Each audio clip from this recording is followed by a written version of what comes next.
SFM HD2, New York. Don. There's no tush push if you're not pushing the tush. Hahn. I want you protecting my blind side. And Rosenberg. When I was 7, I was riding shotgun and smoking cigarettes. This isn't North Dakota. This is New York. This is Don, Hahn, and Rosenberg. The best threesome I've ever heard. On ESPN New York and streaming live on YouTube. Fast approaching 3:01 in the big city. Don LaGreca, Alan Hahn, Peter Rosenberg. We call it Don Hahn and Rosenberg. Sometimes. What do we call it other times? DHR. I don't care for that. We're not allowed to do that still? I thought he meant the K show. Well, that's, yeah. Going back to last week. People still call it that. Yeah. The problem is when I say I got to go to the K show, and then I go, oh, I'm sorry, I mean my show. Yeah. It's not the K show anymore. It's just easy for you to say. Yeah. And then my wife chimes in and goes, I like the K show. I went, but the show has my name in it. No. She still prefers the K show. It's clearly me. And that's all right. You always make it about you. Well, he's also uncomfortable because Michael's in studio. Yeah, Michael's watching this whole conversation. Staring daggers right at him. Who's going to be? I think the question every day. I'm waiting for him to do what Don did to you. You know, hey, get up. Right? Remember when Don did that to you last week? Well, it was last week. Yeah, get up. It's my seat. I'm waiting for it. It's coming. You know it's coming. It was tough. Maybe he'll drop a see ya. That was the nicest get out of my seat ever. Was it? It would have been nicer if he didn't do it. Well, let me sit there. But instead, he said, "You know what? I've had enough." Michael's curious what's going on. Yeah, he's looking up with curiosity. Mm-hmm. It was a big Giant day after the Giants lost a game. It was Monday, and it was a Monday. It was Black Monday. Michael's wearing, by the way, the leather. Seth Rollins was coming in at 3:30. Right. Yep. So the decision was, well, let's just have Peter lead. Well, no, and you were not well, and I was. And your voice wasn't great. My voice wasn't great. But then I started saying, the Giants had another bad loss. I got a really big opinion. So when I came into the studio, I asked Peter to just get out of the big seat and I'll lead. Yeah, it was a tough moment. Because you think he could have just sat down here in the loser seat and said, hey, hey, Peter, if you don't mind, let me start things off. I'm hot about the Giants. Nope. Oh, of course. But no, that wasn't enough. He said, get up, get out. Go get your shine box and go sit over there. Well, listen, I didn't want it to be that way, but if it came across that way and got him out of the seat quicker, and I think Michael, knowing me for going on 25 years, probably appreciated that a little initiative that I had. Sure, yeah, I think so. Michael, by the way, all could. Michael is wearing the same leather jacket he wore to the 96 Yankee parade. I love those photos. I can't believe you kept it that long. That was the trench. Yeah, that was the leather trench. He was feeling it in 96. No, a lot. So were other people. Well, his rotation. Everyone was feeling. Let me tell you, everyone was feeling something back then. You know what I mean? I mean, he's young. He's on a parade float. The team that he grew up worshiping, doing play-by-play, won the championship. Gorgeous jacket. Right. If you can't score with all that going on, with a man on third base every day, over, right? You know, he was Darryl Sittler. He was Brett Hull. He knew that there was a 10-point game coming that night. Are you kidding me? Now, speaking of which, I felt that way coming into the show today because when I saw the old tweet that Mike Tomlin was calling it a day in Pittsburgh, I went, well, show's done. Let's start speculating. And it's been ruined for me. Because that's the jumping off point, because when you see the news that Tomlin's got, and we weren't surprised on the performance yesterday. They were blown out by the Houston Texans, and I don't think anybody was surprised. And Aaron Rodgers' last throw is a pick six, and that's got to stick in his craw because it looks like he's done. He's already reached out to McAfee about, with at least the words that could have been his last game ever. But to Peter's point, we find out Tomlin steps down, and that was reiterated by the Steelers, that this was not, mutual. He stepped down. And it feels like he's done. Now, does that mean he can't change his mind in a couple of years? The Steelers have control for 2 years, and that's on pause. So if he goes to television for the next decade, when he decides he wants to coach again, Steelers going to be like, all right, I want compensation. And we saw what happened with Bill Cowher. Everybody assumed Bill Cowher was going to get back and play, go to TV, play that reindeer game for a couple of years, well, he had and then go back. Personal issue that he wanted to get away from football for. Right, but he never came back because it's intoxicating, right? You get to stay near the game. You get paid a ton of money. There's no pressure. And then time flies, man, especially in this sport. All of a sudden, 53, still young, a Super Bowl championship head coach. And then 3 years later, or we've moved on. We're good. Yeah, you lost your last 7 playoff games. You haven't won in a long time. Goodbye. And that's how I kind of feel like this is going to go down. Noel retired. Cowher retires. Tomlin steps down. All 3 in the Hall of Fame. All 3 coached their entire careers in Pittsburgh. It's crazy, the lineage that is now, I think, over. And you brought up the point, Alan, off the air. It's going to be different now in Pittsburgh. It has to be, because they carried a standard for well over, 50 years from coach to coach to coach. And now, unless someone, again, Vrabel going back to New England kind of brought back a little bit of that, what Belichick and all of them had set up for all those years. So maybe they can find somebody along those lines. But right now, there's no obvious coaching candidate that has Steeler blood, right? There really isn't that. So that's going to be interesting to see what happens in Pittsburgh and, the end of what feels like 3 generations of great coaching and success. But this all has to do now with it in New York is what comes next. And I'm telling you, Mike Tomlin is somebody that everybody will still reach out about, whether he wants to step away and take time, if he wants to dabble in TV, if he just wants to do some other things, but still be involved in football. It doesn't seem like a guy that he's very young for a coaching age, early 50s. Yep, 53. So there's not like this guy's just going to call it a day. But I don't think he's jumping to another team. And Pittsburgh probably wouldn't want that. So Sean Payton went away, and a team that in the Denver Broncos that wanted to bring him in had to pay a hefty price. It was a late first-round pick and a second-round pick that they had to send to the Saints so that they could hire Sean Payton. And you can look and say, how'd that work out? Right? Yeah, in 3 years, it's worked out really well. So you Not give right up a away, late but first. eventually No, it but did. it never does happen right away. But so that's probably going to be the rate if you want to make a move like that. The Giants are not going to pivot at this point. John Harbaugh is their guy. Well, they're all in on him. What happens next year is going to be interesting for teams that still aren't sure about their coach but haven't made a move yet. The Jets would be a team in that place, but he's going to have way better options than the Jets next year if the Jets decide that Aaron Glenn is not the coach. We had that millisecond, right? Like, Tomlin might be in play. And then John Winthrop, our pinhead suit, asked me, Don, you're a Giant fan. Are you pivoting right now? Are you thinking, forget Harbaugh, I want Tomlin? And I said, no, I'm focused on Harbaugh. I think the offense could be better under Harbaugh because I do agree with a lot of the Steeler fans. From an offensive standpoint, things were very stale for a long time. But if for some reason Harbaugh slipped through the Giants' fingers, then I would probably want to bring a Tomlin in. But that's completely off the table now, and the focus can be on Harbaugh. And we heard, if you weren't listening earlier, and you should, the Michael Kay Show, which began today at 1 o'clock, had Ian O'Connor on, and he talked about Harbaugh and how close it is. He's got really good connections there, doesn't he? He really feels like that's the guy to follow on what's going to happen with Jim Harbaugh or John Harbaugh. He's the only one to follow. He knows. He's got intimate knowledge, clearly. On both sides. It's not like he's getting fed information by the Giants. No. He's got connections within the Harbaugh camp, too. He personally knows John. He's been to his house. He's interviewed him. Like, there's a very intimate thing there. He knows everyone. Which is why that's, IOC. That's the guy to follow. No, he for sure. I'm a huge fan. Yeah. He was on TMKS.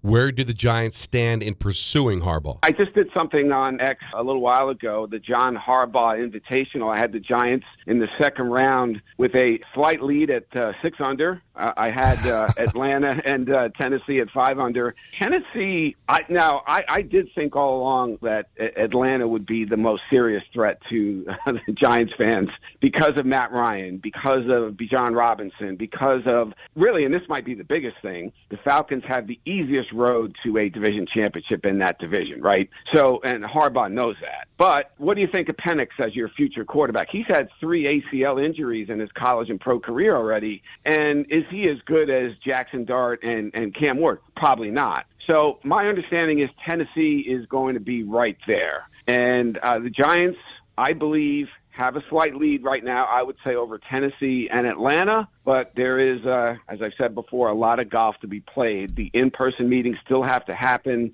The Giants, what I would say to Giants fans is you're in a really good position right now, but still have a lot of work to do.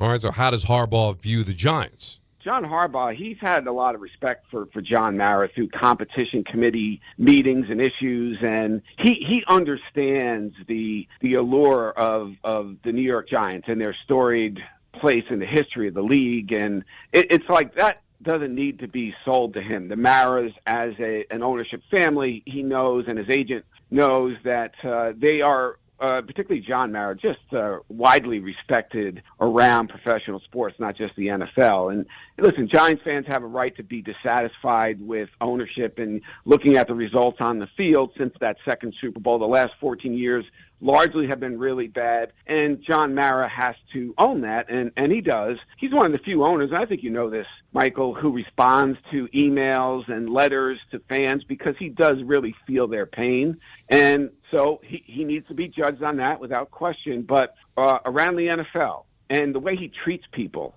John Mara is as revered as really anybody, and John Harbaugh is very well aware of that. All right, so Ian says they've got the lead in the clubhouse. Ian says that Harbaugh is impressed with the Giants, respects the Giants, has a relationship with the Maras. So what can go wrong? Right? What can go wrong? You know what can go wrong. The most hated man in Giantsville, and that's Joe Schoen. Could Joe Schoen, Ian, be a reason why Harbaugh passes on the Giants? Is the Joe Schoen thing going to be an issue? I don't think so at the end of the day, and so far it has not been. Harbaugh has liked his conversations with Joe Schoen, and he does want personnel say and power. He doesn't need total control of the roster, I don't believe. Now, somebody else might tell you differently, but that's not really how John Harbaugh is wired. And look, in the past, he's had to work with Ozzie Newsome, one of the best GMs to ever do it. John didn't have absolute control of the roster, certainly when Ozzie Newsome was in place in Baltimore. And Eric DeCosta is considered one of the 5 best GMs in the league right now and was one of John's best friends, at least before he got fired. And I know I was at Harbaugh's house once, and he pointed to DeCosta's house. They're basically neighbors. So he's worked with GMs before without absolute power. So I don't think he's going to need that, but he does need to be given some say in who's going to be on his football team. And let's face it, Michael, if you're going to give this guy $20 million a year to come in, a guy who has been a consistent winner over 18 years, been to the playoffs 12 times, won 8 road playoff games. He's done everything in the past 14 years the Giants haven't done. You have to give him some say in personnel, and I do think Joe Schoen realizes that. Yeah, I mean, that's exactly how it's supposed to work. If somebody of his stature and his status is going to have as close to final say as possible, but he's not. We've seen in the past when the head coach has front office responsibilities. Belichick couldn't do it, right? Parcells struggled with it. The best ones all struggle with it. But that doesn't mean that they can't have an input while you do all the work. And Joe Schoen, that's how it's going to have to work. But we know he worked with Brian Daboll that way. Brian Daboll had players he wanted. Joe Schoen said, okay, I'll get them. And that's how it works. So I don't see it being any different. I don't know why it has to be such a big deal. But to think that somebody of his status, of John Harbaugh's status, would come in and just whatever Joe Schoen says, we know that's not going to happen that way. We know it's going to be a collaborative, which we all hate that word these days, but that's a real thing. That's what it's going to be about. And that's what Joe Schoen has to sell to him. These are all the things we do. And why was there any indication that it would be any other way? There wasn't. Who gets credit for Dart? Like, whenever people go, well, give Joe Schoen credit, he traded back into the first round to get Dart, everybody's pivot to that was, well, he was just getting Daboll's guy. I mean, that's what a general manager is supposed to do, right? Yes. So if they co-sign, you really think John Harbaugh wants to come in the biggest city in North America, a Giants team that's a complete mess, coach and also play GM? No, he just wants to know he's going to have a say. He's going to have a seat at the table. Of course he's going to have a seat at the table. He's going to get made at least $20 million a year. You really think it's going to be like, well, no, Joe Schoen says that they should do this, so sorry, John, shut up. Yeah. No, come on. Right. So when we talk about power, when we always go back to that Parcells quote, well, I want to be able to buy the groceries. I think we take that in the literal sense of that means you're going to do all the work. Which you No, can't. you've got scouts. Your general manager's going to have a say. All Bill was saying is that if there's a face-off, I need to win that face-off. And why wouldn't you, if you're Joe Shane, give your coach making $20 million a year, way more than you, by the way, even if he gets a contract extension, it's not even going to approach $20 million a year, have that guy have his say. Give that coach the guy he wants. Very easy to do.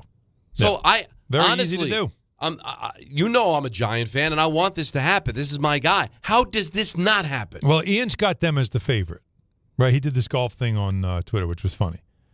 And he's got them as the favorite, the lead dog, right? Right. But just a stroke ahead Atlanta. of right. Atlanta and Tennessee. Right. So think about it. Atlanta Tennessee, I mean, and really? Tennessee. I know. How could that be just a Tennessee. hair ahead of Tennessee? But that's what's scary. That's crazy. I don't even but believe isn't it. that scary? But wait, Atlanta. See, if you really want to break it down, Atlanta, as you know, as he explained, Penix had 2 ACLs in one leg, and now he's got an ACL injury in the other.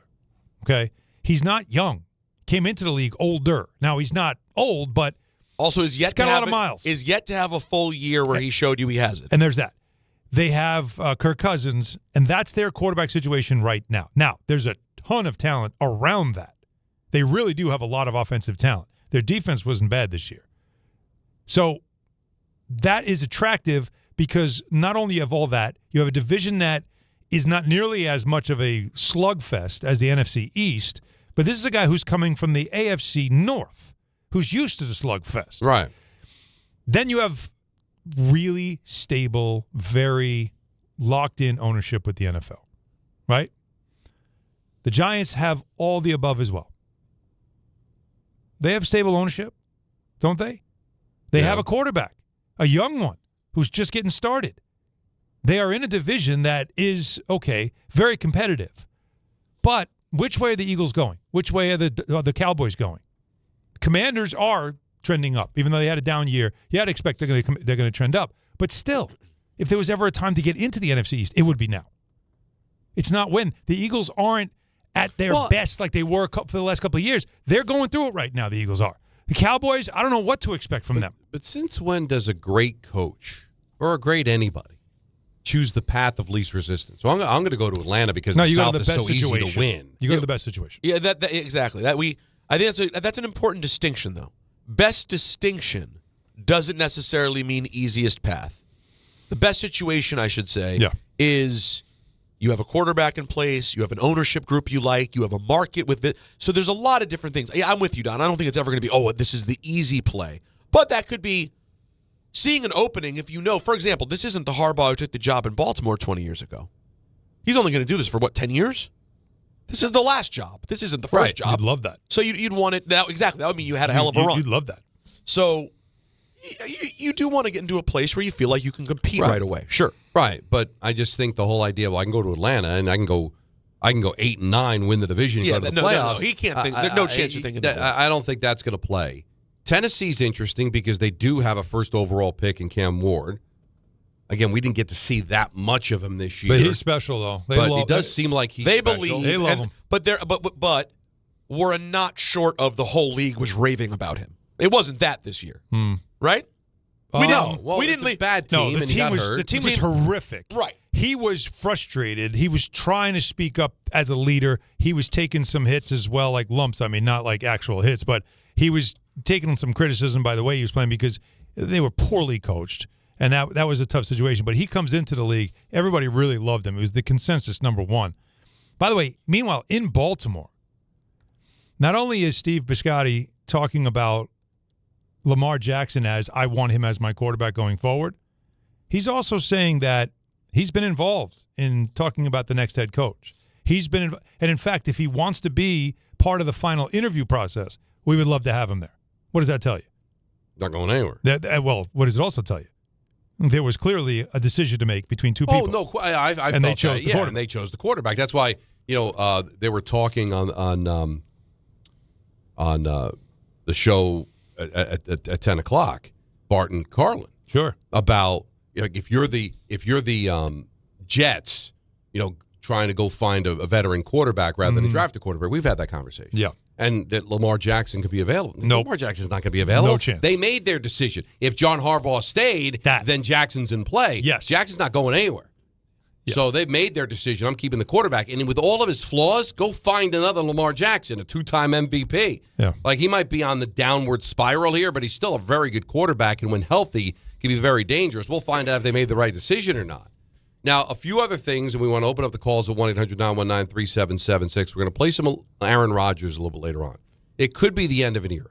Mm-hmm. And I know he's like Jägermeister. You either love him or hate him. There's nobody that's on the fence about Aaron Rodgers, okay? Although I might be the example. Do you love Jägermeister? No, I hate or it. is like you I can love tolerate Jägermeister? No, but there is no You tolerance. love? I think you either love it or you can't stand it. I don't know any people that can take it or You leave love Jägermeister. I Love do. it. I like that licorice flavor. Yeah. That like hit of Robitussin. I like that. Yeah, I'm grossed out by it. I like it. I'm good. I wish I had it right now. I'm fine. So you are on the fence with it. I don't hate it at all. You're ruining Donnie. But it's not like I'm Donnie's ruining what you're well, doing. if I had a Nothing choice, everything's 100%. It does look bad that my two hosts are the No, examples. I went with hate it. yeah, you hate. I hate it. Straight up hate. However, with Rodgers, I'm a little more complicated because he drives me nuts, but I love the way he plays the game. But, you know, So that- I at his am- best, he's compelling. there's a lot of people. The most. There's a lot of people that were very happy to see the way that it ended last night. Oh, it didn't end well. You know, Yeah. like our current Jet wide receiver probably among them. I believe But that. it could be the end of something, pretty significant. So whenever you see greatness come to an end, you've got to talk about it. He spoke. We're going to hear from that. But one last thing on Tomlin, at least for this segment, because we'll take calls on it too, because it's pretty significant. 57 years, 3 coaches. Chuck Noll retires, never coaches again, Hall of Fame. Bill Cowher never coaches again after his retirement, Hall of Fame. Tomlin's going to the Hall of Fame. I mean, think about an organization, and I know the Steelers bitched and moaned about him, but you rooted for a team that in 57 years had 3 Hall of Fame coaches. And never fired them. Never fired them. They all Didn't just need to. walked They all- away. they all He's left. following the same thing now. Yep. It is, and to Alan's point, it's going to be different because now you're kind of like everybody else. I know you haven't won a championship, 7 straight losses in the postseason. I understand that frustration. I do. But at least you could have took pride in you weren't like everybody else. Grabbing coaches all over the place, firing this guy, firing that guy. This guy resigns. This guy embarrasses you. Who's the next coordinator that fails? You know, what the Jets and the Giants have lived through over the last decade. Yeah. That there was a stability there. And unless you luck out a 4th time and the next coach is going to follow in line with the previous 3, and the odds of that are astronomically against you, that you now have become like everybody else. Like a dog looking for a bone, just trying to find that next coach. Mm-hmm. And it's going to be a guy that might not work, and now you're back in the firing and this guy not doing the job. It's where we thought the Patriots were going to go, and then they got Vrabel. And now so they're there is back. something to that. And listen, I know it's all about winning now, and all we care about is lifting the Vince Lombardi trophy, but there is something to be said about an organization that literally for a half a century did not embarrass themselves, handle themselves with class, or the gold standard of how to run a franchise. I know we get caught up in the Vince Lombardi trophy, and that's all that matters, but just like Aaron Rodgers might have thrown his last ball, it might be the last time that we can hold the Steelers to that standard. Good luck finding the next guy, and maybe you will. And maybe we'll be talking about, can you believe 75 years, just 4 coaches? Yeah, right? But in all likelihood, you're going to be a squirrel trying to find the nut like every other team has been, and just a laundry list of coaches. I like and to Baltimore's there too. Yeah, Baltimore 19 went years, back to back with 2 coaches Yeah. that just they were there for a long time. Like, think about that.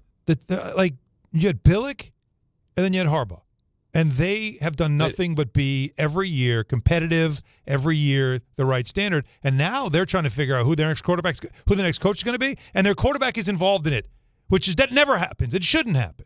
But that's where they just are. a quick thought, didn't really put that much thought into it, but considering how the Giants were blown away by him and how close the Maras and the Rooneys are, I wonder if Antonio Pierce will have a shot at that job.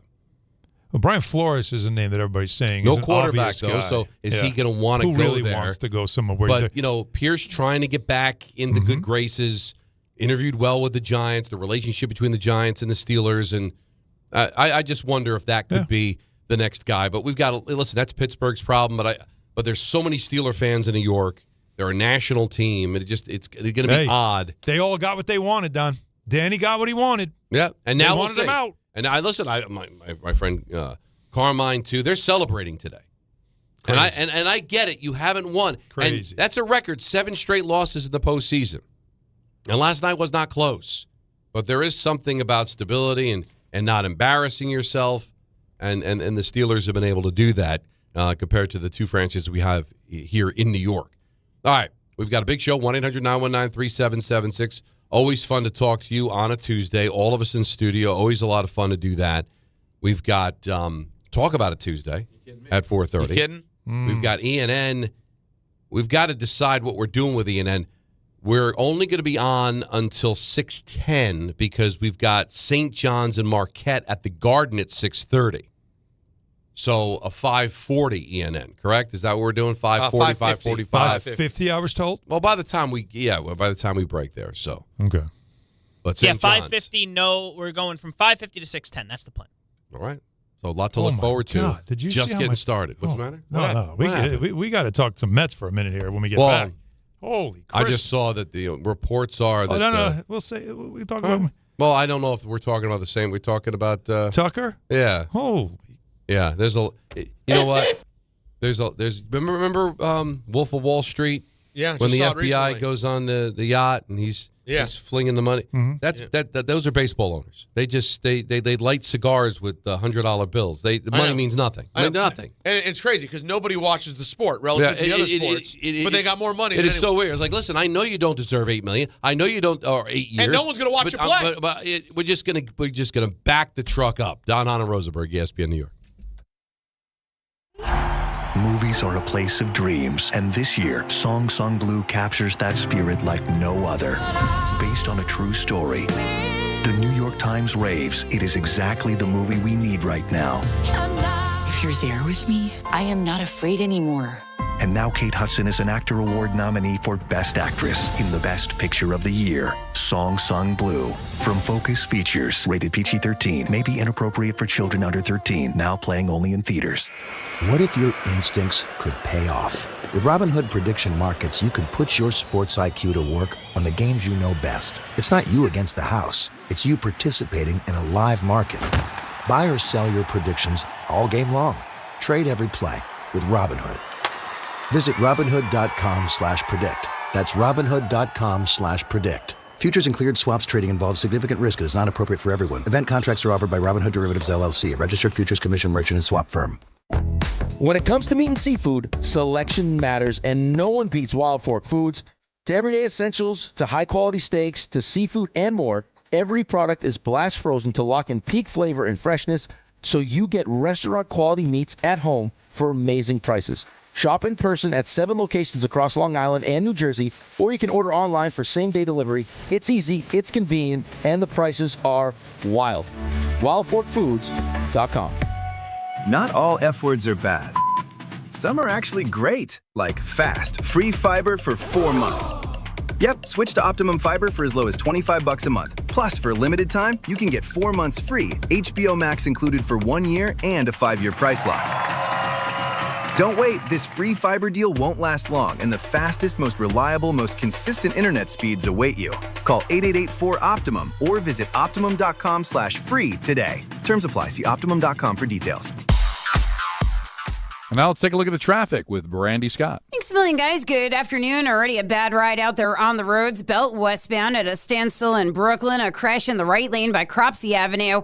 Solid ride heading over to the Verrazano from Flatbush Avenue. Broken down SUV on the BQE westbound. Left lane out by Metropolitan Avenue. Delays there go back across the Kosciuszko Bridge into Queens. Worst of it's to the outbound George Cross Bronx westbound. You're slammed there from White Plains Road on through. Adding to the delays, a broken down tractor trailer underneath the apartments heading over to the upper deck. Inbound George, just about 5 to 10 for the upper levels. Still have some afternoon road work on the span. Outbound Lincoln and Holland tunnels are only 5 minutes each. This report is sponsored by Mothers Against Drunk Driving. For victims of drunk and drug driving, your grief is unique, but you're not alone. You always have a place at MAD. Visit MAD.org. I'm Brandy Scott on 880 ESPN New York. Make cancer screening a part of your annual healthcare routine. New York Presbyterian offers a full range of cancer screenings, including lung, cervical, prostate, colorectal, breast, and more. Regular cancer screenings could save your life by detecting cancer at its earliest, most treatable stages. Screenings are available across New York City and Westchester. Learn more at nyp.org/cancer screening. Stay amazing. New York Presbyterian. Hey, fans! Welcome back to Fansville's Cheers and Tears. Oh. Okay, so everybody deals with losing, right? To a rival on a last-second field goal. Whatever, it's fine. I'm totally fine. But I cope with losing with an ice-cold Dr. Pepper. Those 23 flavors are so delicious. They totally wash away the pain of your college football team taking a big fat L. College football, it's a pepper thing. Score more with the college-branded Venmo debit card. Rep your team with every tap and earn up to 5% cash back through Venmo Stash, a new rewards program where the more you do, the more you get. Get your Venmo debit card today and start earning rewards with Venmo Stash. Learn more at venmo.com/collegecard. The Venmo MasterCard is issued by the Bancorp Bank N.A. Select schools available. Venmo Stash terms and exclusions apply. Max $100 cash back per month. See terms at venmo.me/stash terms.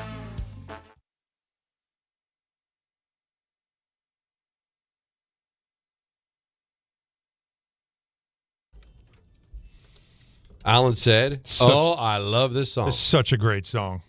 Hold on, I don't remember what it is yet. It's so hard, as we're going to break into our music, as we usually do, to really grade the 4 solo acts for the Beatles. Because is Paul McCartney and Wings really a solo act? I mean, it was a band. No, it's a group.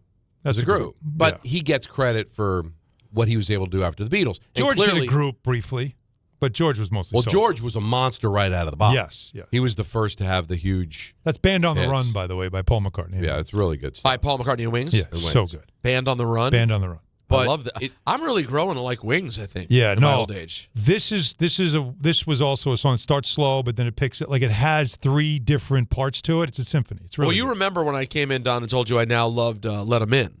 Yeah. Which I didn't remember and really know that. And everything I keep hearing from Wings is pretty good. Brother John in the song is a reference to Lennon. I don't think it is. I think it is. No. I thought I believe I was. looked it up. You looked that up? I did. Because I did too. Yeah. No, you did? Yeah. No, I don't think Years ago, I was wondering if Brother John is a reference to I think Lennon. you're wrong. And apparently it was. Martin Luther, Brother John. Yeah. I don't think either is about Who's Martin Luther King who's or Brother John then? I don't know. But Let 'Em In, John's still alive. Yes. Yeah. And the song is about letting people into heaven. Okay. Right? And so I don't think it's about Brother John. You know what I'm saying, Don? No, I hear what you're saying. Listen, but a radio DJ. He's our resident Beatle guy. A radio DJ could have lied to me many years ago. No, Because I believe I heard it. Listen, as much as I love on and the respect radio. the DJ, you never know. Kevin Patullo fired as the Eagles OC. Shock. Kevin Stefanski, meanwhile, meeting with the Atlanta Falcons today. Could you think he can end up in Pittsburgh? Or no, because it's the same division?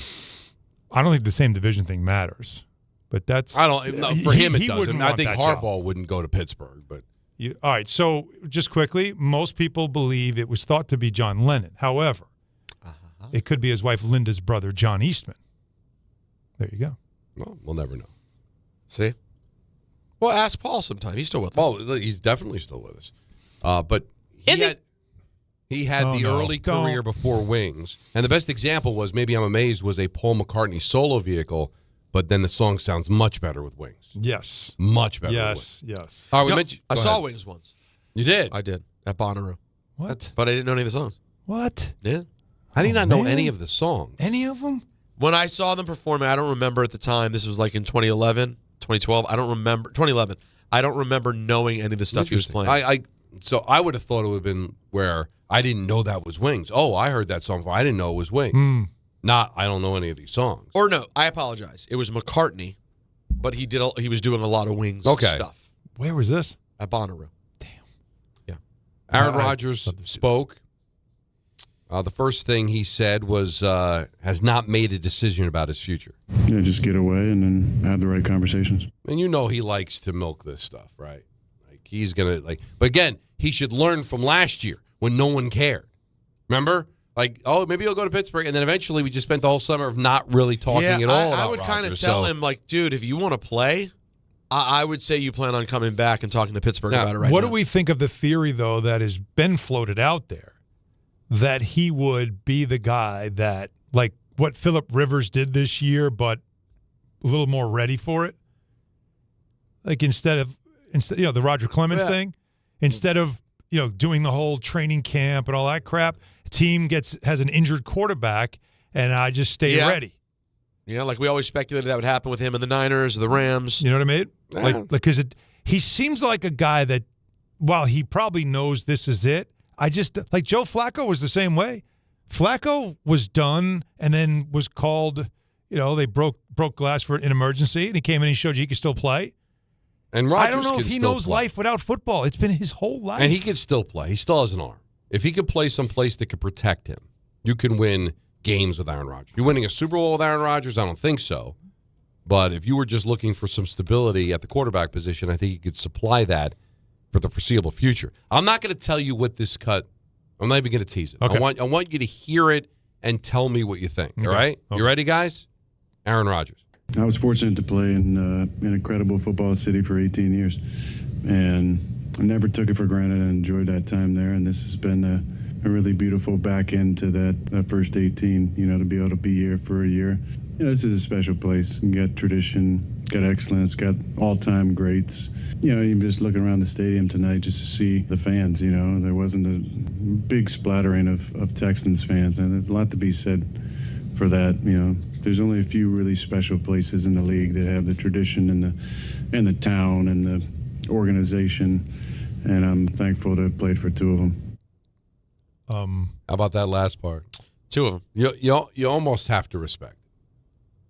Actually, I do respect it. I mean, honestly, he's not wrong. Well, and that's why I respect it. Can't take that what about the Jets? He couldn't just say three? No, he's trying to make a point. I played for two great historic franchises in the Packers and the Steelers. Why should I have to dumb it down for the other two to just throw the Jets in when the Jets aren't there? Right. He was only there for a couple of years. It was not very productive. They didn't win. Did Wade Boggs say I played for three great franchises? No, Red Sox, Yankees, and the Rays? Yeah. He's not going to include the Rays with the Red Sox and Yankees. It's the same thing. So you're going to call him a nozzle for just not being the guy that's just going to just throw out superlative. Three great organs. No. I don't think he was taking a shot at the Jets. I just think he was just being little. I played for two of the great organizations. No, I agree. Jets aren't one of them. I agree. This does not, as a Jets fan, I don't take this personal. Well, you would be the person to ask. No, I'm not. None of this. He's not wrong. He's not wrong. Now, if he had played for the Giants in between for a year, then you could maybe take. Then I'd be a little annoyed because I'm like, wait. This is one of the flagship franchises. You don't do that. He knows exactly what he's doing there, and he's only recognizing that. I don't think he's even thinking about the Jets when he's saying these. I think what he's saying was, the Packers are a brand, and the Steelers are a brand, and I got to play for two of the best brands in the sport. It's pretty cool. I don't think this is a shot at the Jets, if anybody wants to think it is. I think he's just stating the obvious, and we now have a firm grasp of the obvious, which is the Jets are not considered to be a brand franchise in the NFL. And listen, he's not a kid. He's established himself as one of the greatest quarterbacks in the history of the NFL. No matter how you feel about him, no matter how you feel about his politics, how big a nozzle he is, the fact is he's got the right to be able to give his opinion. And is it that crazy a thought that, he played for three teams and two of them were great? Mm-hmm. And the one that wasn't great, everybody agrees isn't great. No, why does he got to play the PR game? He does. He's trying to compliment the Packers and the Steelers. If you take this personally as a Jets fan, that's a you problem. And you're delusional. Well, how could you even think that you think he would include? Now, if he had said three historic, that would be disingenuous. If he it would did be that. disingenuous. If he had said I played for three historic franchises, sure, the Jets are historic. They have a part in football history. Historically bad. Well, but they've been around a long time. Yes, but their Super Bowl does have historic value. But and he also great, but they can't be considered great. No. That's not reasonable. And he also could have went the route of, hey, I played in three great cities. Right, Pittsburgh, New York, and Well, he could have Green said Bay. cities, but he didn't. He said exactly what he wanted to say. Yes, and he's as far not as wrong. taking a jig, and here's the thing about Rodgers, and I don't want to open up a whole Jets-Rodgers conversation, but honestly, the only thing I believe he did wrong, if you're a Jet fan, is he got hurt. That wasn't even his fault, right? And you got rid of him. It was He didn't walk out. He didn't say, I want to get out of this dumpster fire. He wanted to stay. Jets said go. So he left. And he went to the playoffs for Pittsburgh. It was the fault of whoever called for the cut block. It just one that of those led things. to Leonard Floyd jumping on him and snapping his Achilles. Whoever called that, the cut block, that was it. Because that was this dumb call. There's another thing Rodgers said, but I want to save it for a little bit later on in the show because it does open up a really interesting conversation on the state of our business, on the state of our country. But I want to save it for a little bit later on because I want to get to these calls. Wait, are we getting into the state of our country? I have a lot to say today. Oh, boy. Well, all right. No. Go ahead, Don. It was a joke, Don. Just keep No, going. I know, and I want it to be there as a joke. I know. But the more you expand, then there's no more jokes. Let's go to Marvin in the Bronx. You're on ESPN New York. What's up, Marvin? Marvin. Hey, guys, I got to make this announcement. You got to give me time. You're sitting next to a Hall of Famer. Thank you. Alan Hahn, right?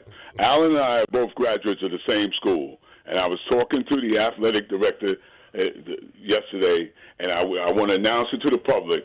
Alan Hahn will be inducted into the next Hall of Fame LIU Post, which was formerly CW Post. I've been pushing it for years. Congratulations, Alan. Is that true? Did you know this? That's yes. And the athletic director told me Alan wanted to refuse it. I just yeah. Alan, you're humble, but you deserve it. You're the finest example of people who have graduated from our school, and you represent as well through the media all through the country. And I've been pushing. I've been pushing this for years. Thank you. I've gone out to the school and said you need to induct him in the Hall of Fame. But I want to say congratulations. You've been humble about it. You've hit it. But guys, you are sitting next to a Hall of Famer. Wow. That's and Thank well you. deserved. And he is a very humble person. But you know what? Take a bow, my friend. That's awesome. It's a very nice honor. It's a great honor. And he's Not going one I'm to deserving. MC the program. I was told. I was like, well, and not only that, how about I'll just as far MC? as a lifetime Giant fan, Harbaugh coach. Yeah. Hey guys, thank you for the time. And Alan, congratulations. Thank you so much. Wait, hold on. So real quick, you're going into your high school's Hall of Fame? No, college. Long Island University. LIU's Hall of Fame. Yeah. And you're hosting the event in which you're going in? Well, the least I could do is that, right? Wow. This is like a guy. something. This is one night when you're supposed to sit there, sit back, be It's- honored. Yeah. And he goes, because no, I'm no. so like that. He goes, let me do something. Let me grab the mic. Let me help out a little bit. Because he honestly doesn't believe he deserves this. No. You know what I hope? I don't. You know what I hope? If it was me, let me be honest, not me. If it were Michael Kay, you know what he would do?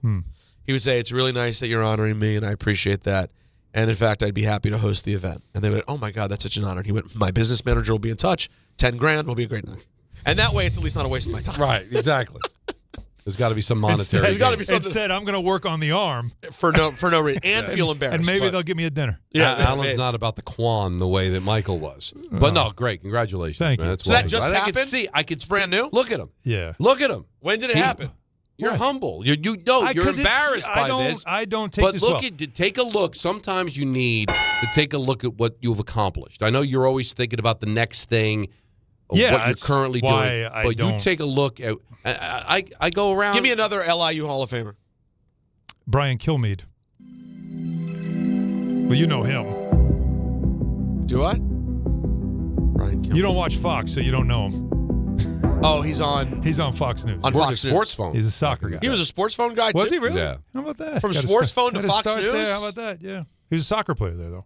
There's a Well, lot that's really cool, though, man. Well, yeah, it's you very cool. should take that in. Yeah, but Now, that's how why would you're you, so cool. All right, Bo. so within days, right, Elliot Charles, the athletic director at LIU, called me to tell me about this. 2 days later, I heard from the Suffolk Sports Hall of Fame, Suffolk County, Long Island. And the LIU one is in March. In May, Suffolk Hall of Fame. Called you? Mm-hmm. Were you that good in high school? Isn't it crazy? Because it has nothing to do with with what I did. As an athlete. it's not. It's just a life in sports kind of A life in thing. sports. Yeah. So that's more about that. Like Rich Cimini's in the Suffolk Hall of Fame. Got it. So, but it's just amazing, like how, when it rains, it pours. It's like within 2 or 3 days. I thought somebody was punking me. I'm like, all right, wait a minute. No, that's cool. Well, Like, you know now- what it means? You know what it means? You got to watch your bet. Something's coming, right? See, Just keep your eyes open. what is it? Why are they all threes? Two bad things, two good things, one bad thing? Is that what you're telling me? The third one is after the second one, they take you out bad. That's it for Alan. That's enough. Hey, he thought he was going to get made. Next Yeah, thing he thought he you was know, getting made. you know, I've seen this before. Didn't work out. There was nothing I we walk could do. in, there's plastic on the floor. And then Robert De Niro's kicking the phone booth. You know what I mean? Yeah. We've seen it before. It happens. Well, How did they not see that coming, by the way? I know. In retrospect. Jimmy. How did Jimmy, of all people in retrospect, not see that they were going to... And I got to tell you, you know how I love that movie. You love it more than anything. You've watched it 100 times. Maybe 120. That scene bothers me to no end, continuity-wise and acting-wise. Oh, no. What? First of all, you're Robert De Niro. You can't cry. That was a really fake, artificial cry. That's an interesting take. You know, That's an interesting take. Take a look at it again. No, he doesn't cry. You're right. And the other thing is that they shot him in the face so his mom couldn't open the casket at the funeral. Well, what did they present the body to the police? That thing's 6 feet under. They never found a body to bury. Oh, it's a that bothered me from the second I saw the movie. It was like they couldn't. They'd have to close casket at the funeral. Yeah, there was no funeral. There was no funeral for Tommy. It's an empty casket. That's a great. What a great take. You think they're going to whack ever- somebody and there's going to be a Did body that ever available dawn on to you? bury? Because all you thought about was how savage that is. And right? because you'd already seen the mother and you knew the mother's. You knew the even mother's though sweet. he was disgusting, the mother you feel bad. Have for. that make sense. adorable. Have it make sense. No, it's a great. Now it'd be interesting to go to the book and see if there's any validity to it. You've read the book, I'm sure. Well, then obviously, if there was a funeral, it didn't Wait, go you've down read the way book, it did. right? I have not read the book. No. Wise guys? Fraud Friday? I know. Well, don't stop. And I read books. Don Hahn and Rosenberg, ESPN New York. I hate both of them. The St. John's Red Storm go for their third win in a row when they host Marquette at MSG. Coverage begins tonight at 6:10 on 880 ESPN and the ESPN New York app. Finding great candidates to hire can be like, well, trying to find a needle in a haystack. Sure, you can post your job to some job board, but then all you can do is hope the right person comes along, which is why you should try ZipRecruiter for free at ZipRecruiter.com/ESPN. ZipRecruiter doesn't depend on candidates finding you. It finds them for you. Its powerful technology identifies people with the right experience and actively invites them to apply to your job. You get qualified candidates fast. So while other companies might deliver a lot of hay, ZipRecruiter finds you what you're looking for. The needle in the haystack. See why 4 out of 5 employers who post a job on ZipRecruiter get a quality candidate within the first day. ZipRecruiter, the smartest way to hire. And right now, you can try ZipRecruiter for free. That's right, free at ZipRecruiter.com/ESPN. That's ZipRecruiter.com/ESPN. ZipRecruiter.com/ESPN. ZipRecruiter. Hey, New York and New Jersey. Commitment issues? No problem. Now you can get unlimited talk, text, and data for $25 a month forever, as in for life. Switch now at boostmobile.com. After 30 gigabytes, you may experience slower speeds. Pay $25 a month as long as you stay on the Boost Mobile Unlimited plan. Progressive presents the Passionate Sports Fan Checklist. Signed jersey of your favorite bench warmer? Check. 14 bobbleheads that look nothing like the players they're emulating? Check. Twin TVs so you can watch the game on 2 different networks simultaneously? Check. Life-size wall sticker of your favorite player that routinely freaks you out at night? Check. A second life-size wall sticker so after the first one freaks you out, you see the second and you're like, oh right, the wall stickers. Check and mate. Bundle your renters and auto insurance with Progressive and save on protection for the things on your checklist. Get a quote at Progressive.com. Progressive Casualty Insurance Company affiliates and third-party insurers not available in all states or situations covered subject to policy terms. Whether you're building a single roof or a successful roofing business, roofing contractors like you need the right tools for the job, and software is no exception. Service Titan is on a mission to be the most powerful software platform for the trades, with purpose-built technology proven to maximize revenue, streamline operations, and deliver 5-star customer experiences. We are taking roofing companies like yours to the next level and beyond. Service Titan, we are built for this. See what we can do for roofers at servicetitan.com. Avatar Fire and Ash has arrived. I am the fire! Get your 3D tickets now for the greatest chapter of the biggest saga in history. Whatever happens, protect his family. Critics rave it's by far the best Avatar movie. If your father and I do not return, you go as far and as fast as you can. Movies don't get any bigger than this. Avatar Fire and Ash. Rated PG-13. Now playing. Okay, I have to tell you, I was just looking on eBay where I go for all kinds of things I love, and there it was. That hologram trading card. One of the rarest. The last one I needed for my set. Shiny like the... designer handbag of my dreams. One of a kind. eBay had it, and now everyone's asking, ooh, where'd you get your... windshield wipers. eBay has all the parts that fit my car. No more annoying. Just beautiful. Millions of finds, each with a story. eBay. Things people love. You live for this. The wins, the losses, the slam dunks, and the buzzer beaters. The dream that this is your team's year. Hope, it's what keeps you coming back. So you represent with anticipation and with pride. Because when everything's on the line, your support means everything. That's why the NBA Store is here to support you. Check out the largest selection of official NBA gear at NBAstore.com. A Fanatics experience. Prizes, flyaways, even cash money. You want it? We've got it. Find a list of all contests and official rules by visiting ESPNNewYorkContests.com. That's ESPNNewYorkContests.com.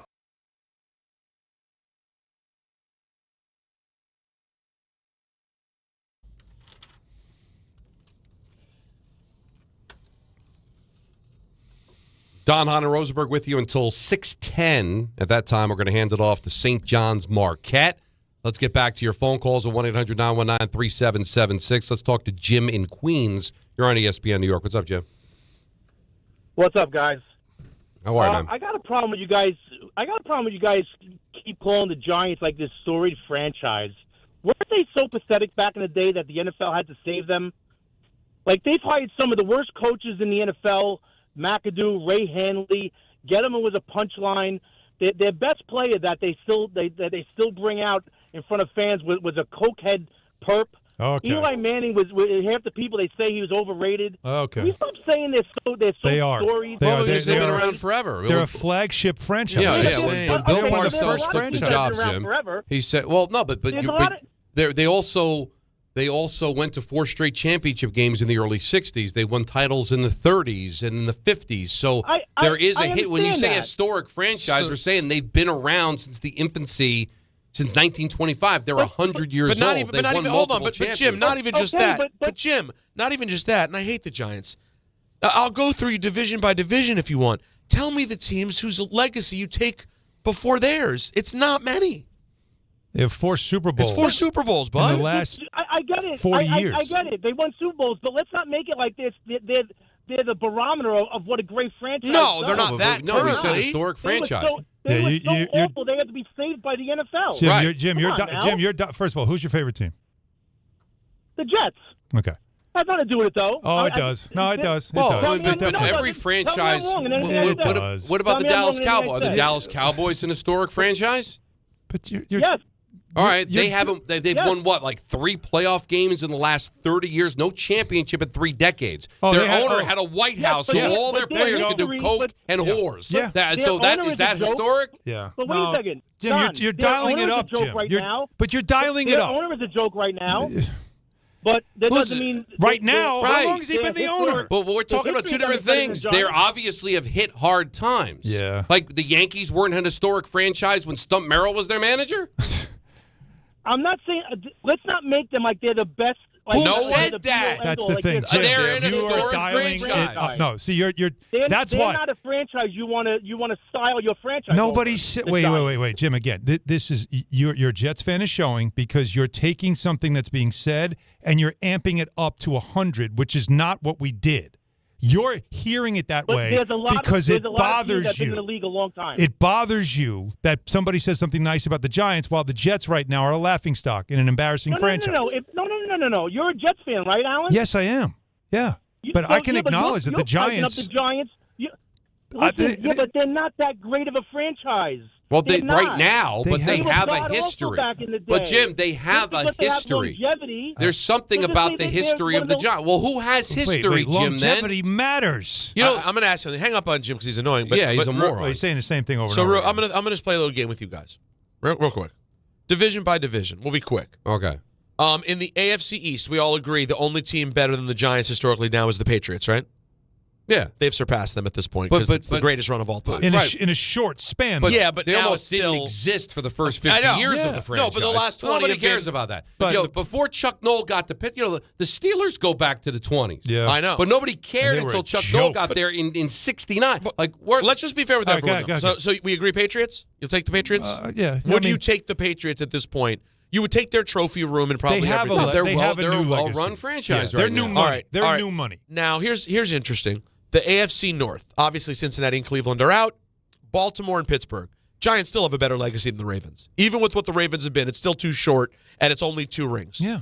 But 1 ring. No, the Ravens. The Ravens have 2 rings. The Ray one but they're new money also. So you're taking them and Pittsburgh? Yeah. Taking Pittsburgh. Okay. Yeah. So that's 2. You are taking. So it's 2. AFC South, nobody. AFC West, Broncos over the Giants? No. Just under, right? Yeah. Broncos have no. Just under. In the NFC East. Now that is interesting, right? Because the Cowboys have been now bad for so long. But how many rings do the Cowboys have? 4? 3? 4. So the Cowboys? Yeah. No, the Cowboys are at 5. 5. 6 is the record, right? Or 6. So I guess they're 5. I think they're 5. So it's funny. But the East is complicated. All we said, because they're that's a historic long-term franchise. Yeah. Right. Because they've been there's no around for over 100 years. They've won 4 Super Bowls. They've got championships before there was a Super Bowl. Yeah, they're going through a tough time. Just like the Steelers went through a tough time. The Cowboys are going through a tough time right now. The Patriots almost didn't exist before Bill Parcells got there. You want to talk about a checkered past, take a look at the Redskins' history. Before they got to the Super Bowl 14, right? No, essentially it was the Super Bowl 7. Excuse me. Essentially, the Redskins' run is like a 20-year period. Yeah, it's like a 20-year period. And then Sammy Baugh, 70 years before. But there's historic. There's the idea of being an original. The idea of being a flagship, right? All that stuff matters. The Rangers have 4 cups. They haven't won one in forever, right? That's why. But they are a flagship original 6 franchise of the NHL, right? But the Knicks haven't won in over 50 years. But they are an original flagship franchise of the NBA. That's why it was moronic with what Jim. The Giants are. Jim is misunderstanding. Nobody said the Giants are a model franchise. Nobody has said they're the greatest franchise. We just said they're a historic franchise because they are. They're 100 years old. They've got 4 Super Bowls. They've played in 5 Super Bowls. They're established. There's a history. Yes. You can't tell the history of the NFL without talking about Mel Hahn and Sam Huff and Y.A. Tittle. Because there's a history. What don't you understand? Well, he didn't. Oh, no. You don't understand because you don't understand. That's the problem. No, I'll tell you. You wanted to get my goat and you got it. Well, I'll tell you. Grab on and hang on because there's a lot to grab to. I can tell you that. Both hands. Both of them. Quite a goat. I don't understand what that means, but I will tell you this. It's a goat, all right. Boxing is back, Don. Yes, it at is. Madison Square Garden. Saturday the 31st for the Ring 6, okay? Teofimo Lopez versus Shakur Stevenson. Going to be a hell of a fight. Power versus precision on boxing's biggest stage. And ESPN New York has your chance to score tickets on the ESPN New York app. Just find the contest tile, submit your entry. It's all brought to you by Madison Square Garden. This is one fight you will not want to miss. Get tickets now at Ticketmaster.com and catch every round live on DAZN. All right, we're with you till 6:10 because then we've got St. John's basketball. So ENN's at 5:50 today. Talk about it Tuesday at 4:30. Don, Hahn, and Rosenberg, ESPN New York. Focus Features presents the film Hamnet from director Chloe Zhao and producers Steven Spielberg and Sam Mendes. Discover the untold story behind Shakespeare's greatest masterpiece. Winner of more audience awards than any film this year, Hamnet is a monumental cinematic experience. And now it's the Critics' Choice Award winner for Best Actress, Jessie Buckley. Hamnet is the best picture of the year. Hamnet, rated PG-13, may be inappropriate for children under 13. Now playing only in theaters.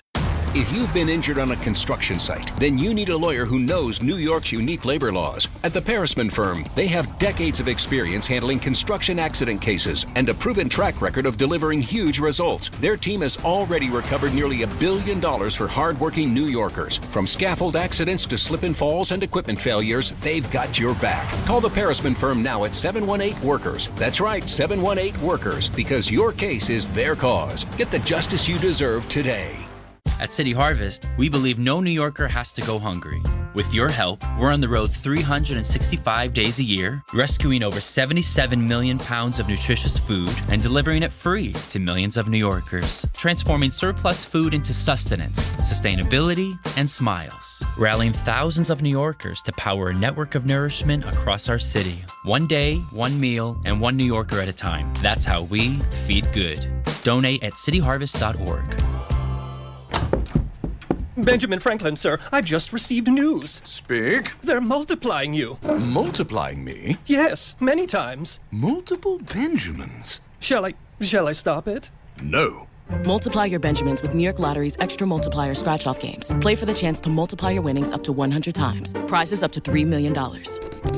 I've won! I've multiplied myself! We won! Please play responsibly. Must be 18 plus. Gambling problem? Call 1-877-8-HOPE-NY or text HOPE-NY. A SoFi personal loan is here to help you achieve something once thought impossible: overcoming high-interest credit card debt. Walk the tightrope of your finances with one low, fixed-rate monthly payment, no fees required, and as soon as the same-day funding. That's right, pull off your own debt-defying stunt with a SoFi personal loan. Visit SoFi.com/trick to learn more. Loans originated by SoFi Bank, N.A. Member FDIC. Terms and conditions apply. NMLS 696891.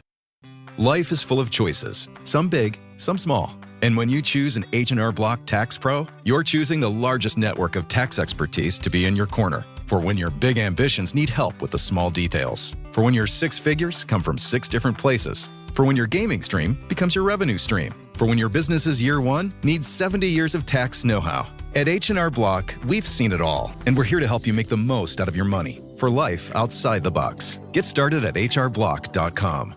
880 ESPN, WHSQ, and WCBS-FM HD2, New York.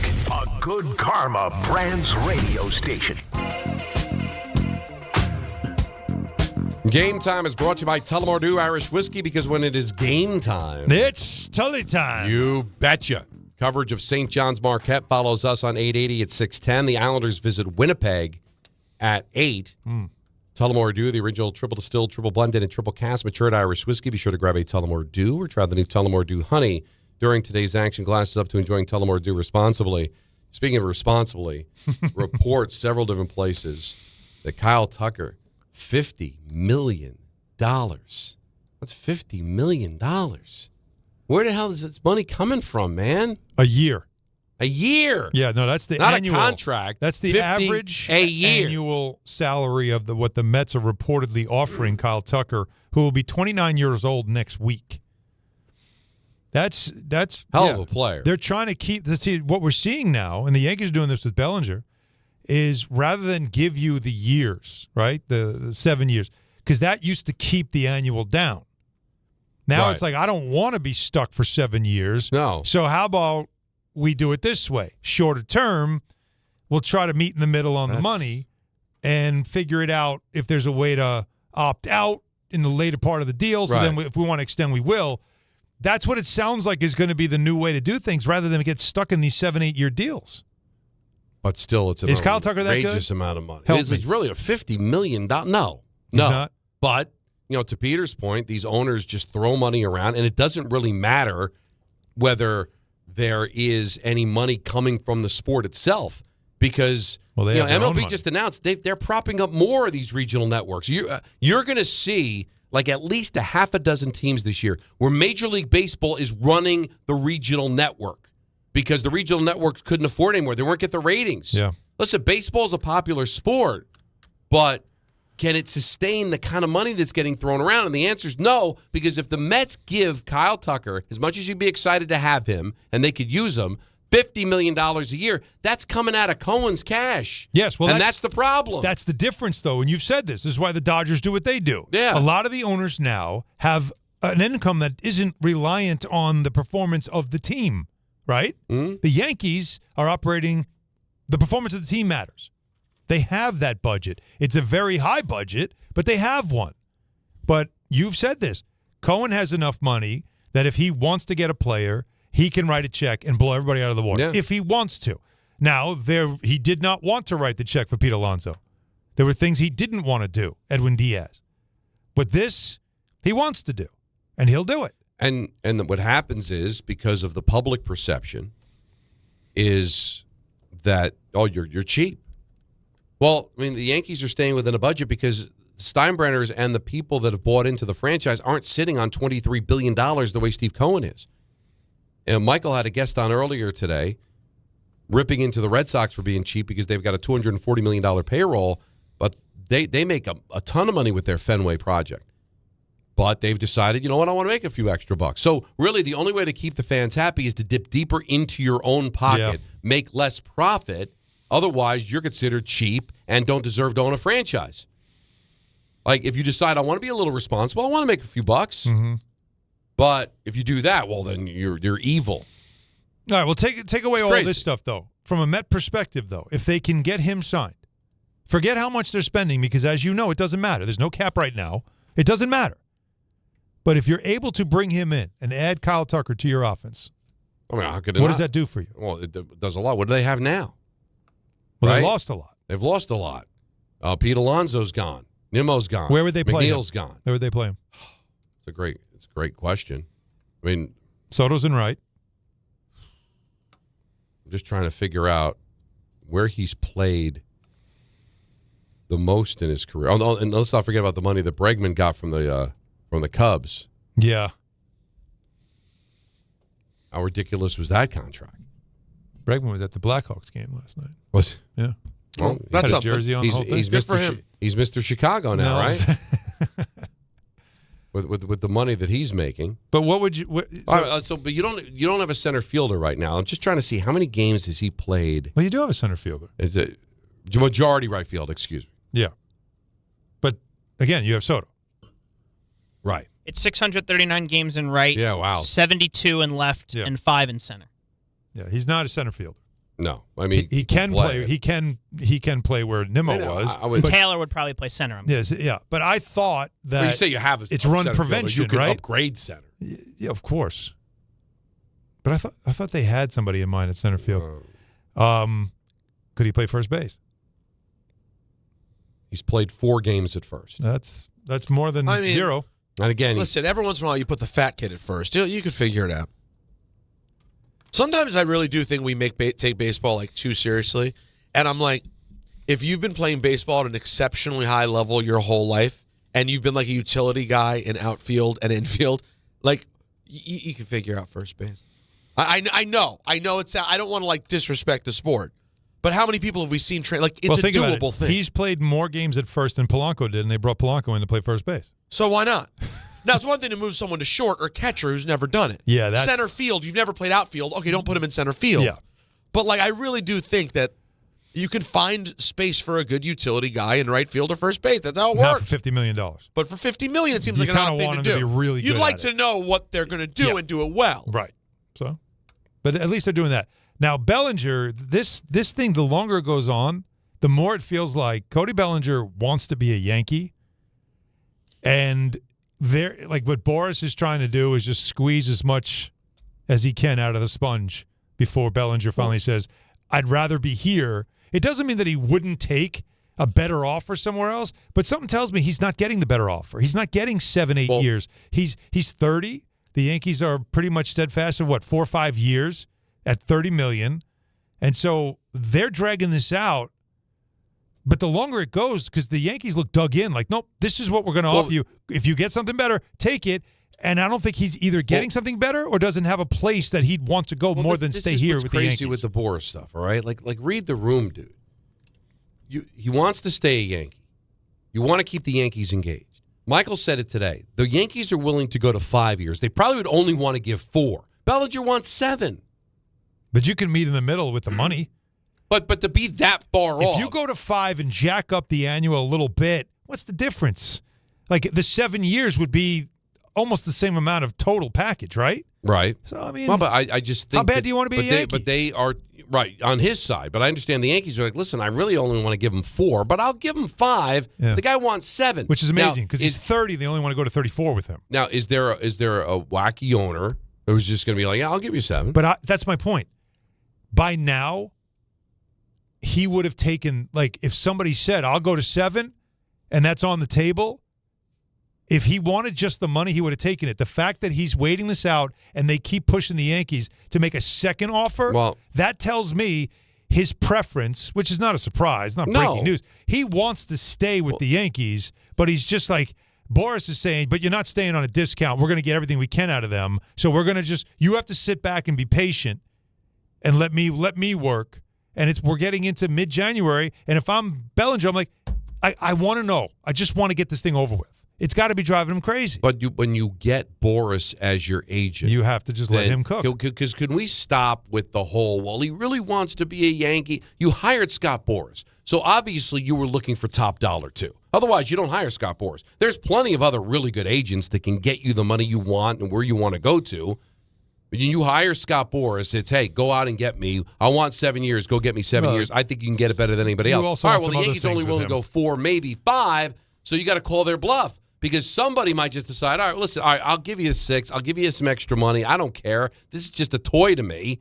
And now all of a sudden you're not a Yankee anymore. If you really want to be a Yankee, go out there, take their offer, rake. Well, you want to be a Yankee, but you want to be a Yankee at the best number you can get. So that's what Boris's job is.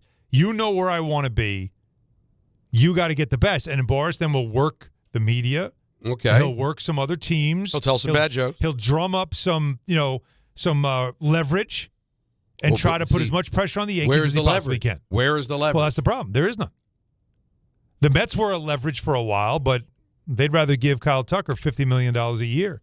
And they're almost the same age. He's going to be 29 next week. Bellinger's 30.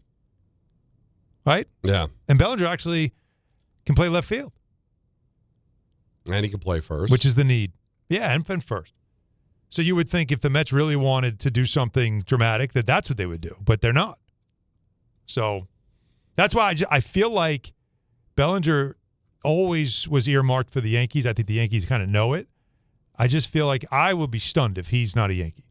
And there was a feeling a little bit earlier in this process that you thought he might be as good as gone because the Yankees don't want to pay, and they've got a couple of young guys they had to protect, which one of them, Jones or Dominguez, is going to get traded if he ends up signing. Mm-hmm. So the longer this goes, I think the better chance it is that he stays a Yankee. Well, Nick in Nutley brings up a good point. You're on ESPN New York. What's up, Nick? Hey, guys. Thanks for taking the call. I went to a Met game in Soto's rookie year, and he played left field. He was a left fielder. Harper, believe it or not, Bryce Harper was playing center field. Yeah, he's played 460 games in left. Soto has. Okay. Soto has, yes. Okay, so if they get Tucker or whatever, why? Yeah, well, I don't see the big thing. Just put Soto in left? Unless Soto's Soto's on an egotistical. That's that's on the table now. That's on the table. He pretty much played the entire year in left field in San Diego in 23, and then obviously the Yankees had a right fielder. Judge played a lot of center, didn't he? Judge moved to center. Yeah, but because I think he'd rather be in right, so that's where it becomes the ego thing. Is he willing to go play left field? If he is, then you figured it out. Tucker could be your right fielder. You play him in left. The problem solved, right? Yep. Now, the question, Nick, is he willing to do that? Well, that's the ego part that comes in. Yep. And one more thing, talking about ego, Scott Boras' ego. I mean, remember, Scott Boras works for Bellinger. Right. Oh, I wish these players would remember that, I Nick. love hearing that because you hear that and you understand that that's true. But you also know that I'm paying him to do a job, what I need him to do for me. Right. Well, and that's when Boras says, then you got to let me cook. You can't get in the way. That's why I'm a little hesitant. Nick, thanks for the phone call. When we're feel bad for these players, Boras is leading them down the primrose path, whatever. No, they know. Yep. They're letting Boras be the bad guy, but deep down it's like, yeah, Bellinger wants to be a Yankee, but at the right price. He loves being a Yankee. His dad was a Yankee. All that stuff makes for really good fodder, but at the end of the day, he's not giving him a hometown discount. Otherwise, he would have taken the offer the Yankees gave him, which is one more year than the Yankees really wanted to give him. But he wants 7 years. Mm-hmm. And if somebody offers him 7 or 6 and the Yankees aren't willing to go to 6 or Jimmy switched the money around to make it equal, well, then he's going to go. Because if you really wanted to stay, believe me, you could have hired an agent. Agent would have made you a really good contract with the Yankees. You get to be a Yankee, make generational wealth, and be happy. But no, he wants, and I'm not begrudging him that. But let's not take the fault away from the player and just blame Boris. No, not at all. They know. They take the heat because they don't want the player to look greedy. But that's really what this is about. Get every dollar you can. And by the way, Don, we've all been through contract negotiations. We've all known the same thing. Done the same exact thing. Get as much as we can. Wait till the very last minute. Because reality. At the end of the day, you want to make it work where you are. Yes. 25. I just extended my contract with ESPN. 24 plus years. This is where I want to be. Wait, that's how long the deal is? No, imagine. Awesome. Well, it's a multi-year deal. Yeah. That would be one heck of a deal. Pretty good deal. Although I wouldn't get stuck on an annual there because, interest rates and all. That is true. Things can certainly Things will change. change. 24. But you know what I want more. He's got escalators. He gets the than to Bonilla be deal. happy. He's got escalators. I've got a family to take care of, and so I'm not making sacrifices for myself. When I was single, and all I had to worry about was myself, well, then I can make all the decisions based on how I felt about things. Yep. And unfortunately, last I checked, mortgages cost money, schools cost money. So Kids are expensive. You've got to make decisions that are best for your family. And it's the same thing with ball players. Even though they're talking about wealth that we can't even wrap our mind around, they're still making decisions for what's best for their family, what's best for their future. I'm here with my family. It is all great, and it's fantasy land. It's like, oh, it's great being a Yankee, but he's obviously not willing to make a certain fiscal, put himself in a But why should sacrifice. he, though? Why Shouldn't should have he? to. No. You're the Yankees. You want me, pay me. Can I interject? Well, you were just saying, two things. Yes. One, you were just saying the thing about how it's different now that you have a family.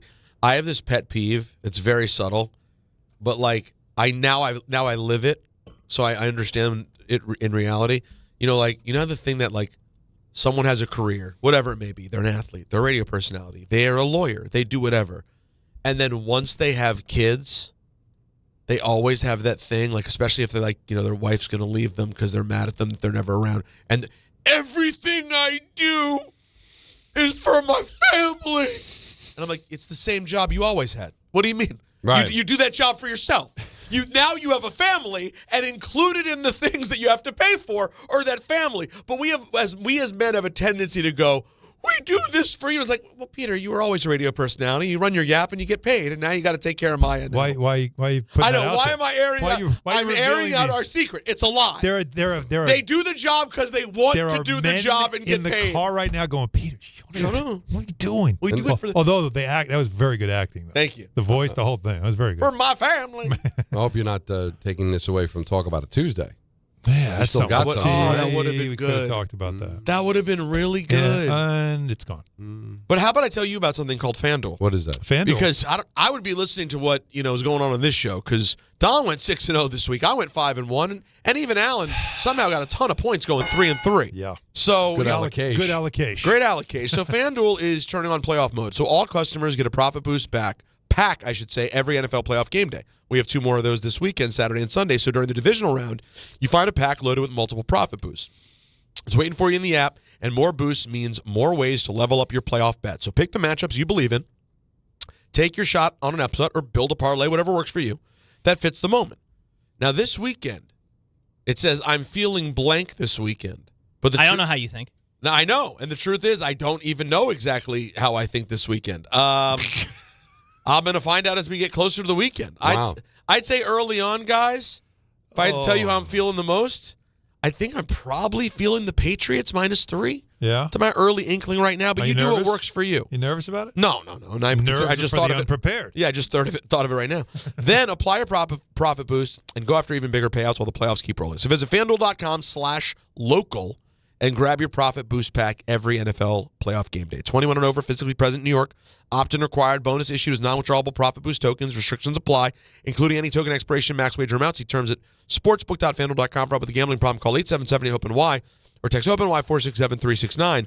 And yesterday we talked about what would happen if Pittsburgh were to win that game, and they really did not come close. And there had been a Pittsburgh-New England matchup. Where would that fall? Well, Now we do have it official. 4:30 on Saturday, you got the Bills at the Broncos. Little classic old school AFC clash. CBS? Dan Reeves versus Marv Levy, like you dream about. That's a CBS vehicle. Okay. And it's the only CBS, so that's a Hello Friends. So we're getting Hello Friends. That's Hello Friends if you want to do a little early announced lineup. All right. 8 o'clock on Fox, which is the only Fox vehicle. So this will be the Burkhardt Brady.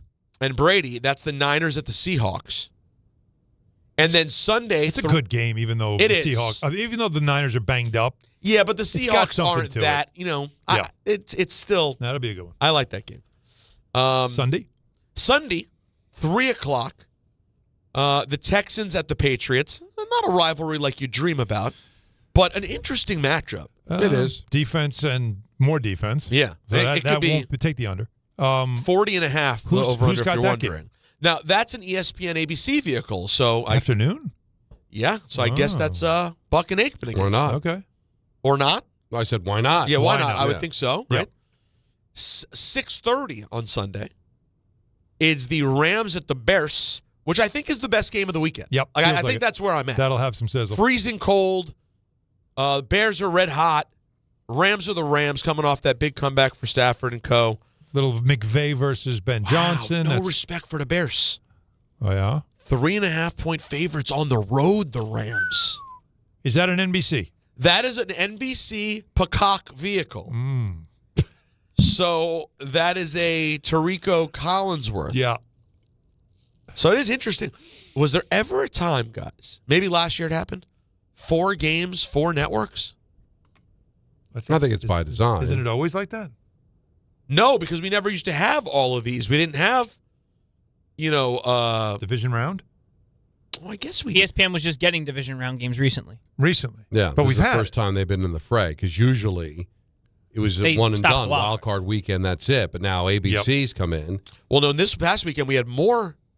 There was more because we had Prime involved too. We had Prime, yes. Prime had the Bears game. Prime had the Bears Saturday night. Are you guys surprised at all? The Rams 3 in the hook in Chicago? That surprised me. I think that's a lot for a traveling Rams team. I would honestly probably have the Rams minus 2.5. Want to do the read again? Why? Now you know you're feeling the. Now you know how you feeling. Yeah, see? I mean, you kind of gave it away. Well, don't worry, I got another one later. But Right. I'm a little surprised that it's over 3 points on the road for the Rams. Sell That it. surprised me. Talk about it Tuesday. Lot to talk about. It is coming up next. Don Hahn and Rosenberg, ESPN New York. I know that hiring can be challenging. You sort through tons of resumes and you get too many so-so applicants. You're just waiting for someone to match your role perfectly. Well, now, there's a place where you can meet them fast. ZipRecruiter. Need to hire right away. Start your search for strong candidates. The right fit awaits. Build your team. Build it sooner. Meet your match on ZipRecruiter. Just head to ZipRecruiter.com/ESPN right now to try it for free, and you're on your way to meeting your match. 4 out of 5 employers who post on ZipRecruiter get a quality candidate within the first day. So try it now. Go to ZipRecruiter.com/ESPN. Once again, that's ZipRecruiter.com/ESPN. Meet your match on ZipRecruiter. Try it free.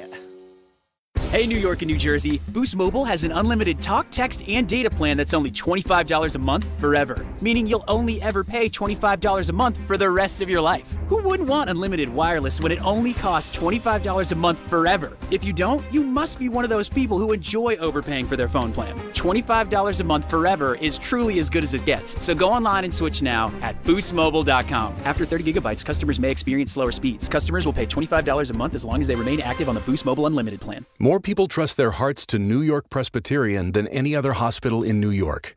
It's because New York Presbyterian has the most experienced cardiovascular doctors, treating a full range of heart conditions, from heart failure to valve repair, with the most advanced treatments. Find a doctor at nyp.org/heart. New York Presbyterian. New York Presbyterian Hospital, based on U.S. News & World Report 2025 to 2026 cardiology, heart, and vascular surgery rankings. All the way over Barzell, score! New York Islanders hockey is back at UBS Arena, and it's time to bring the family and make some noise.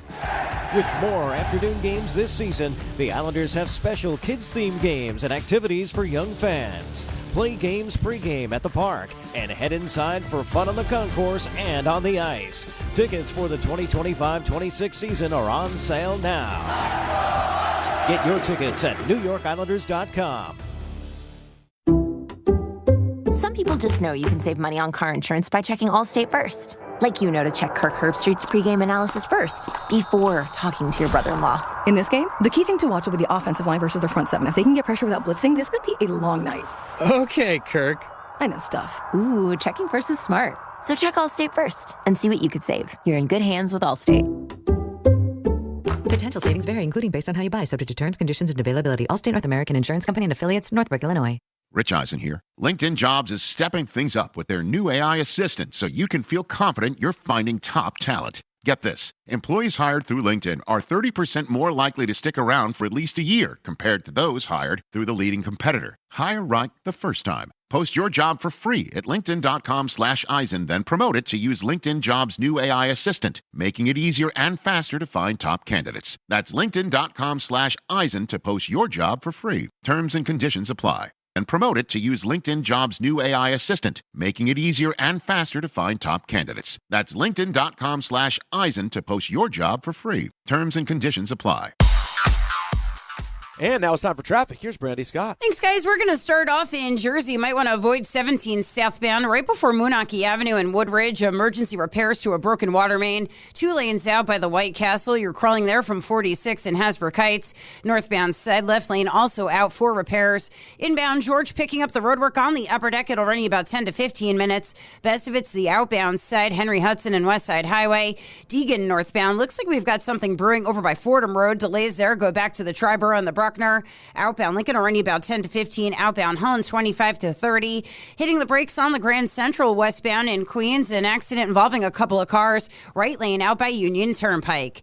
This report is sponsored by the New York City Department of Transportation. Speeding ruins lives. Drivers, watch out for pedestrians and cyclists and slow your turns to less than 5 miles an hour.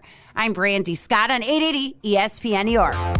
Okay, I have to tell you, I was just looking on eBay where I go for all kinds of things I love, and there it was. That hologram trading card. One of the rarest, the last one I needed for my set. Shiny like the designer handbag of my dreams. One of a kind. eBay had it, and now everyone's asking, ooh, where'd you get your windshield wipers? eBay has all the parts that fit my car. No more annoying, just beautiful. Millions of finds, each with a story. eBay. Things people love.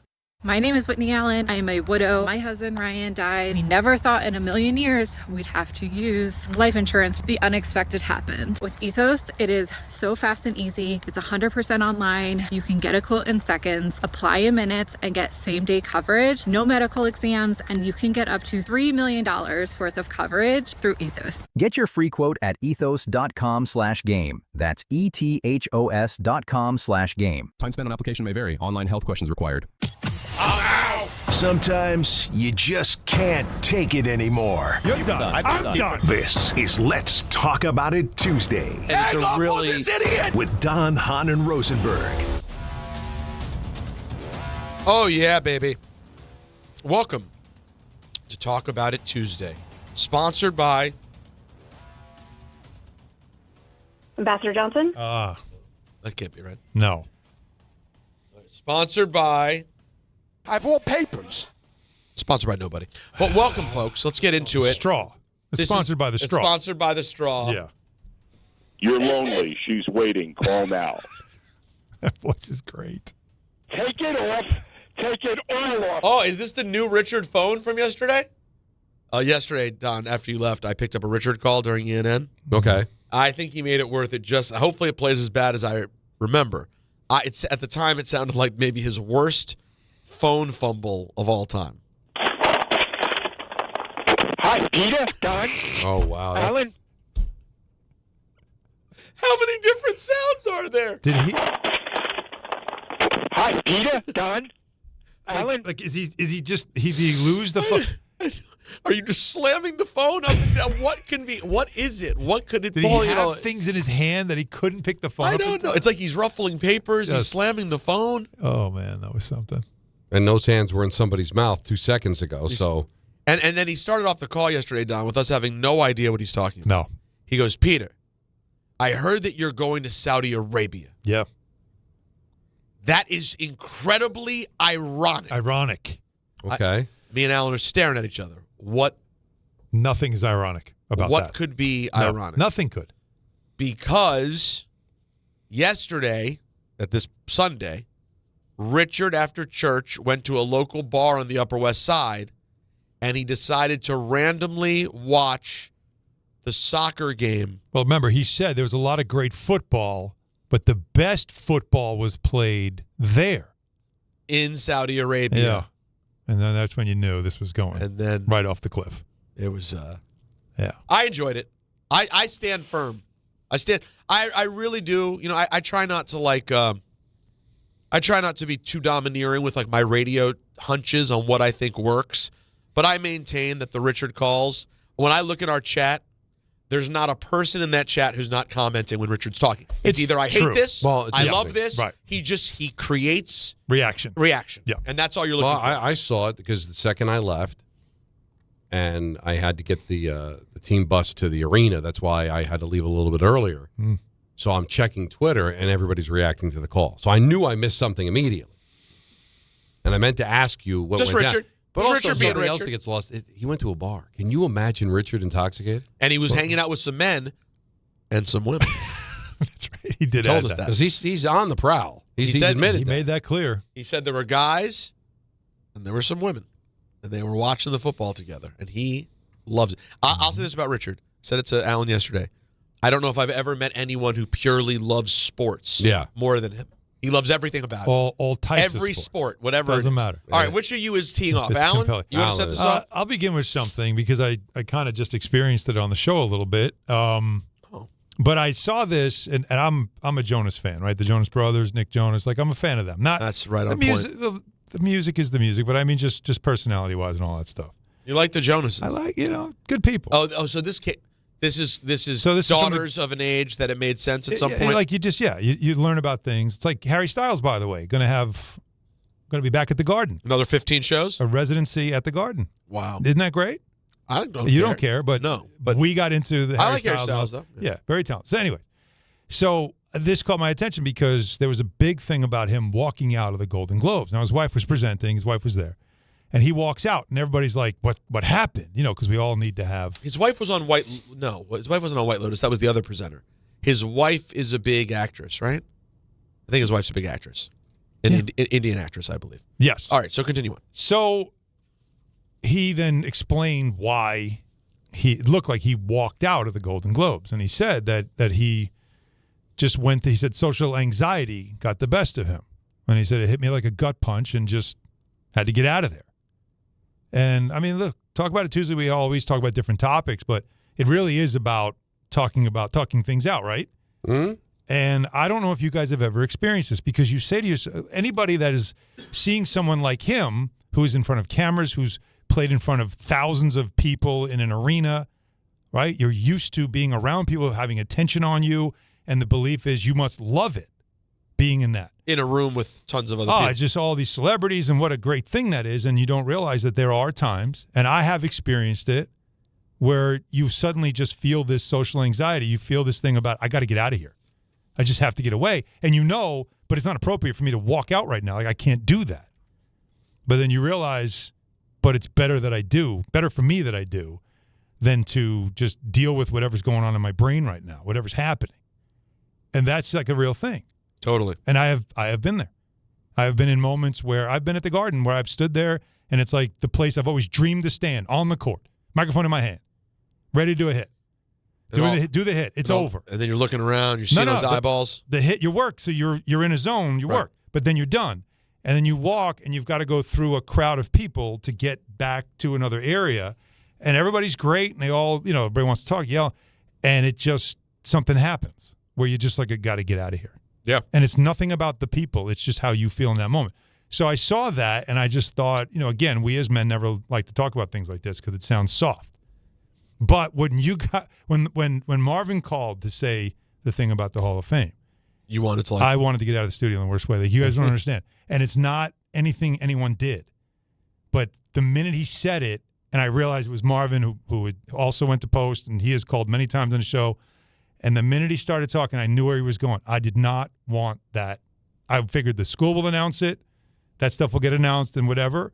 And for me, it just was. So it goes beyond. So to be honest, it was an embarrassing moment that made me want to just get out of here. So to be and being on camera made it worse. So to be fully transparent, it's not even that you're saying you're just so modest. It's beyond that. It's actual discomfort. It's like a real discomfort. Yeah. Yeah. Not just like, oh, hey, I'm humble. You know it's what it like, is? no, it makes me. I can talk about anything but myself. I have the hardest time doing that. Huh. It's a struggle because it does feel a little more intrusive. Right. I get it. So I can talk about anything. I can talk about other things. I love talking about all that stuff. So funny. Everyone's criticism of me is all I talk about is myself. But that's a real thing, and I just wanted to say I don't know if anybody else can relate or if it's relatable, but I thought Nick Jonas' story was relatable, and I just kind of was feeling it. I appreciate you sharing this, and I also appreciate coming away from it knowing that Alan's a Jonas Brothers guy. Didn't know that. Okay. Now I've learned a lot about my co-host today. My Talk About It Tuesday is I cannot believe that Don has not read Wise Guy, the book that Goodfellas is based on. I know to get him for his birthday. He's read every book on earth. Right. He's seen the movie 120 times. Right. I read the book on the making of it. He's read the book on the making of the movie. The movie is truly based on this book, and the characters are all in there. It's just shocking. How did he make time for Booger and not make time for Wise Guy? I'm just... Something tells me it just didn't come across. How? I'm flabbergasted. I'm not disappointed. I'm shocked. Wasn't there also a documentary on the original, what it's based on? I don't think there's a I don't know I if thought I've there was ever a seen documentary. that. There was a book that I read. Well, listen, if I got the book, I'll read it. It's done. Don't buy it. Don't you buy it. Another thing he'll Another leave. gift. How many gifts you get? Well, his birthday. There's always stuff happening. So I've got to look forward to it. So, Don, have you read the book yet? Yeah. I guess I shouldn't have given it to you. You haven't read the book yet. You know, it's such a great point. Alan giving gifts apparently is like a grandmother giving you a gift. Did you use it yet? Have you worn used it yet? Have you worn the shirt yet? You like the shirt I got you, don't you? Oh, I guess he didn't like the shirt. Oh. He hasn't worn I'm it. just finishing the Charlie Sheen book. All right. I got a couple more chapters to go, and then I'll be ready to move on to something else. And Nick Jonas's wife, Priyanka Chopra, is a huge Bollywood / Hollywood star. Okay. 10 years his senior, by the way. And what is he, like 26? No. He's 33. Yeah, she's he's 43. But she off, though. She does not look that older than him at all. No. It's tremendous. This is the pride of Wyckoff. They grew up a town away from me. Mm-hmm. Oh, I didn't know that. Yeah. How about that? The Clixies was in Wyckoff. Is that true? Yeah. So the Jonas Brothers know Clixies? They may. I think it might have. I think they're old enough to have gone there as a kid. I think it only closed like 15 years ago. God, good for that. Nick Jonas at Clixies. I never even pictured. He might have drank at Gypsy Pond. I don't know. They might have all done that. All right, what's yours, Don? Well, I'm going to hand mine over to Aaron Rodgers. Oh. Because Aaron Rodgers had to talk about it Tuesday today.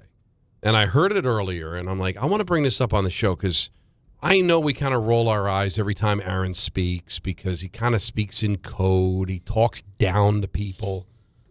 I'm the smartest person in the room.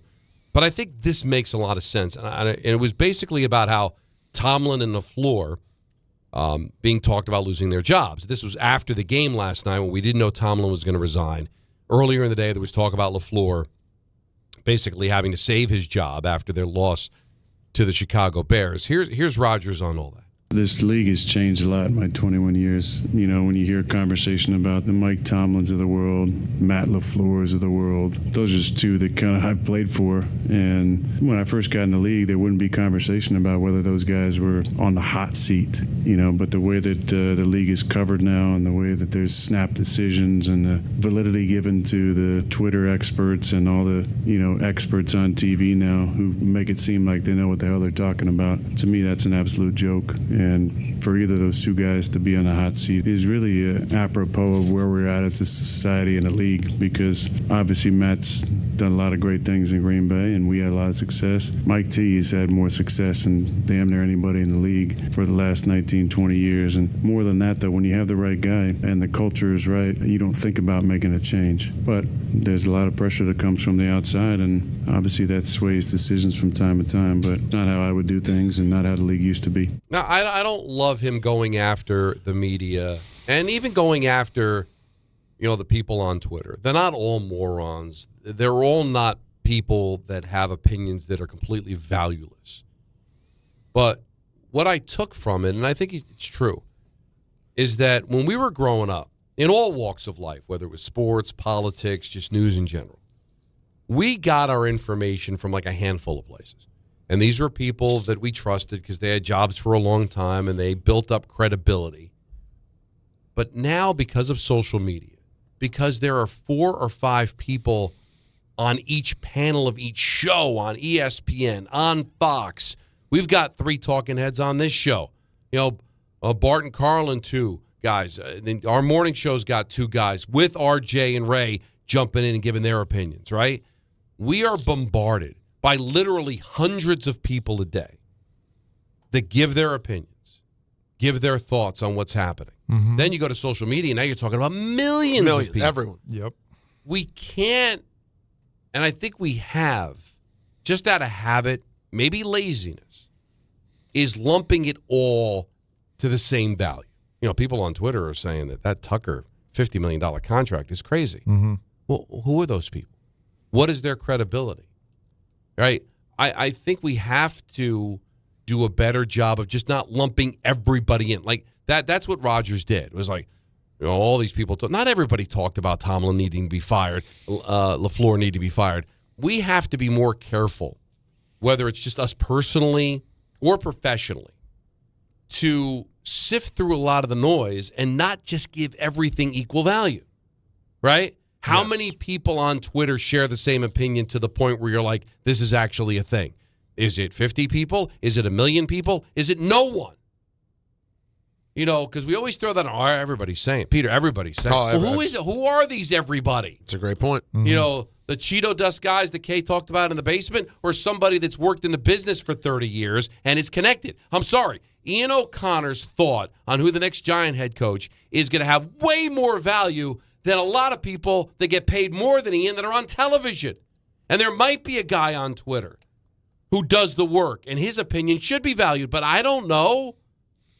Because we always judge it by how many followers they have. Well, the guy with 1,000 followers might be somebody you should value more than the guy that's got 100,000 followers. Because you don't know where information is coming from. But we're so bombarded, and I think what ends up happening, and I really do believe, especially owners, I think general managers are smart enough to ignore the noise. But some of these owners, they pay attention to it, and they make decisions based on it. One of the keys to the Devil game last night, we're in Minnesota, and I had to read the sponsor for one of the keys to the game, is, the Devils have lost 4 in a row. And people are calling for Fitz's job, and people are calling for Keefe's job, and all that. Is the first key was, ignore the noise. And I thought about, what is the noise? Mm-hmm. What's important about the noise? What noise do you value? Or is it just, hey, there's enough noise, we got to do something about this? Right. By saying ignore the noise, you're acknowledging that there is noise.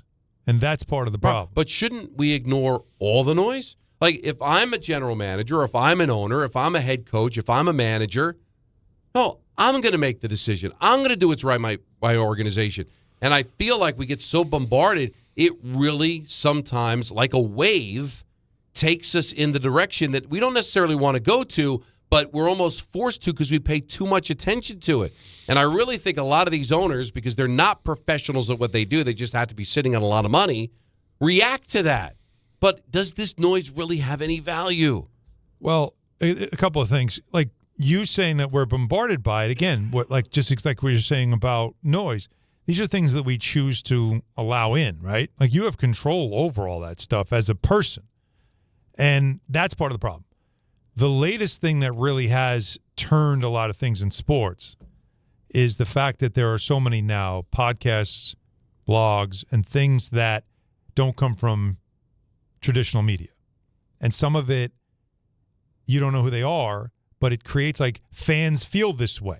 And the louder it gets and the more following it gets, the more you start saying, people are saying, right? Mm-hmm. Not credible people are saying, but people are saying. And it creates this loud noise. The problem I have with what Rodgers said is only one thing, is that when he was with Mike McCarthy in Green Bay, did McCarthy last 12 years? McCarthy had a Super Bowl ring. Mm-hmm. He had success. They were good every year. What's the difference? Right? Right. They were calling for his head. Rodgers wasn't going to have his back, and he got fired. What's the difference? That wasn't 3 years ago. That wasn't in the current state of media and sports. Well, I think the difference is that guys get fired.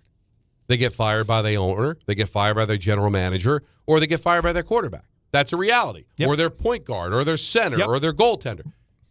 Right. But what I think Rodgers is saying is, hey, I don't know if Tomlin's in any trouble or LaFleur's in any trouble. Why are we paying attention to all these other people that are saying he should be in trouble? He should be fired. He should be out of a job. Well, he's basically saying, what do I care what you think? We know Harbaugh was in trouble.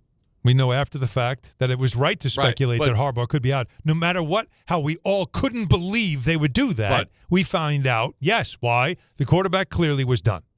And they chose to side with the quarterback. Same thing happened in Green Bay with Mike McCarthy and Aaron Rodgers. But not because somebody wrote about it in Baltimore or the fans had some sort of an uprising saying, keep the quarterback rid of the coach. I mean, for the last, 5-6 years, fans have talked about Tomlin and how he should go. Danny Long Island been calling for years saying that they should make a coaching change there. And he's entitled to his opinion. So that's nothing new. But his opinion... The fan opinion didn't drive Tomlin out of this job now. They held off on it. The paying customers sometimes can have an effect because I decide I'm not going to renew my tickets. The fans do have a voice. Of course they do. But it just... It is amazing I wish Jets fans would have a better voice. It does bother me sometimes when reporters will ask, the scuttlebutt is your job's in jeopardy. Well, where's that coming from? Yeah. Is it coming from you? Like, if I said, I think you should be fired. Yeah. Well, then that's something I can own. Well, but if I'm like, I just went on Twitter everyone's and I saying there's 50 people saying you should be fired. What do you think about that? Deep dark I don't secret. think anything about that.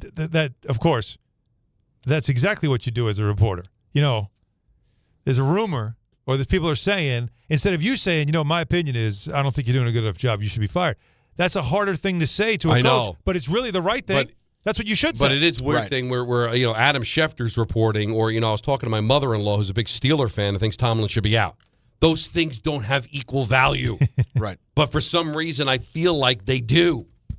Maybe not mother-in-law to Schefter, but 1,000 mothers-in-law to Schefter all of a sudden balances out. No, it shouldn't balance out. Right. One Schefter should be greater than 1,000 mothers-in-law. Because one's doing the work, it's paid to do it.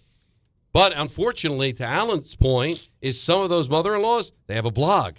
They have followers on Twitter. No, and sometimes the person with the big voice and the check is they're pulling it out of there. You know what? Whenever I get asked, like whenever I speak to people about what we do and all, I said there was a time where, as a talk show host, I talked to the listener. And the listener listened because they felt that I was someone that they respected or I had some sort of an authority because I was on the air. Now I'm on the air talking to other people that are also on the air. Yeah. Because they've got a podcast or they express their opinions on Twitter. So I feel like we're all in the same community, but I got news for you. Not everybody in the same community is valued the same way or shouldn't be valued the same way. I agree. Because they're the guys that are connected and the guys that aren't. I thought it was interesting what Rodgers said. Your thoughts on this at 1-800-919-3776. We're going to reset at 5 o'clock. Tomlin out. Harbaugh getting closer to be the Giants head coach. Tucker wants $50 million a year from the Mets, and it looks like the Mets are itching to give it to him. So much to talk about. St. John's coming up at 6:10. ENN at 5:50. Don Hahn and Rosenberg, ESPN New York.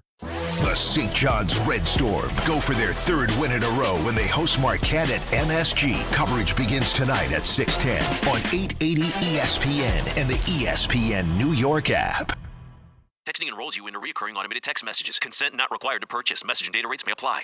4? Man, my drives have been getting weaker and weaker. The same thing happened to me when I turned 40. Men over 40 lose more than just their golf game. Energy, strength, stamina, it all goes downhill. I got Nugenix Total T2 and started feeling like my old self in no time. America's most trusted testosterone-boosting brand is back. Nugenix Total T2. Crafted with a unique new formula that combines the ultimate free and total testosterone booster with a powerful nitric oxide booster booster that works in just 3 hours. Feel like a new man, leaner, stronger, with more energy and drive. Get your complimentary bottle today by texting BEAT to 369-369 now. All right, let's test this out.